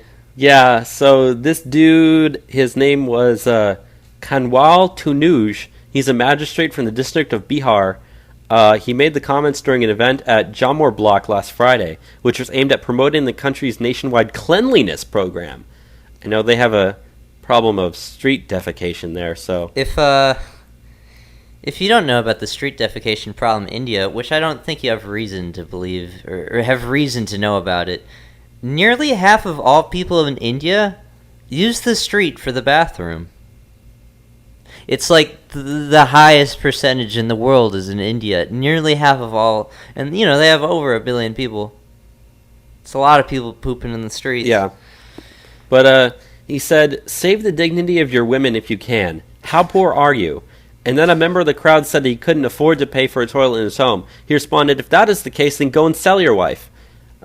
If this is the mentality you have, then go and sell your wife." So many people talk about advance payment. They get advance and then they spend it on useless things. So, okay, if you can't afford a toilet, sell your wife and use that to buy the toilet. It's just odd. But, he does have a point. He said that if people had money to spend on liquor and tobacco, then they should have money to buy a toilet. I mean, toilets in the U.S. aren't that expensive. I can go down to they come with people's houses. Yeah, out but here. Not as many houses in India, especially in rural areas, have indoor plumbing still. But I don't know. Anyways, that's pretty much it for this program, right? He said he said that there was a distorted version of his speech. He said it's a distorted version of my speech that's being highlighted. The entire speech was an appeal to the men about the respect of ladies and not showing disrespect. Well, I think selling your wife to buy a toilet's pretty disrespectful to the toilet. Nah, it's disrespectful to the wife. I wouldn't sell my wife if I had one. Yeah, don't do that, Bobby. I'm not going to sell my wife. But, yeah, that's our show for the week. It was a pretty interesting one. Yeah. A lot more news, I feel. Like, noteworthy news than we've had the last couple weeks. Yeah, the so last few weeks seem to be it. pretty slow weeks in terms of news. There's a lot this week. Yeah, especially the amount of polls we had to do last week. Now, let's talk about next week's show. Yes. Before we end. So, as I said, I am on vacation, so I will not be here for next Sunday's show. Yes. Now, Enzo, I'm not sure if you're going to do it by yourself or if you're going to get someone like Chris to be on the show with us or with you. We've spoken potentially maybe doing it me, you the day before. Mm-hmm. We could do that. If we do a Sunday show, it will likely be me and someone else. I don't know how well a job I do by myself doing the show. But, yeah, we're going to have to figure that out. We already have the midweek down recorded for y'all. As we've mentioned, it's about the 2018 primaries and midterms. But, yeah, I guess we'll have to talk about that, me and you, how we're going to do that. So you might be getting the Sunday show on Saturday. Yeah, it's a possibility, or we might record it Saturday, release it Sunday. We'll see how things go. But even we're not sure exactly what we're going to do right now, so just bear with us. But we'll get you a show either way. Yeah, there'll be a Sunday, quote-unquote, edition of Trump Republic Radio. If anything, pray that this upcoming week is a really slow news week. Just pray for that. I will tell you one thing, though, is that because I'll be gone, the possibility is that the show might be cut down to just like basics of news.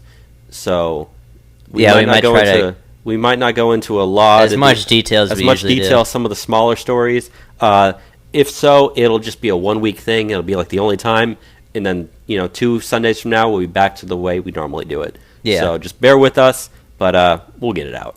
But yeah, that was I think the only news that we need to go into. Mm-hmm. And with that said, thank you for listening to another edition of Trump Republic Radio. Goodbye, everybody. Goodbye.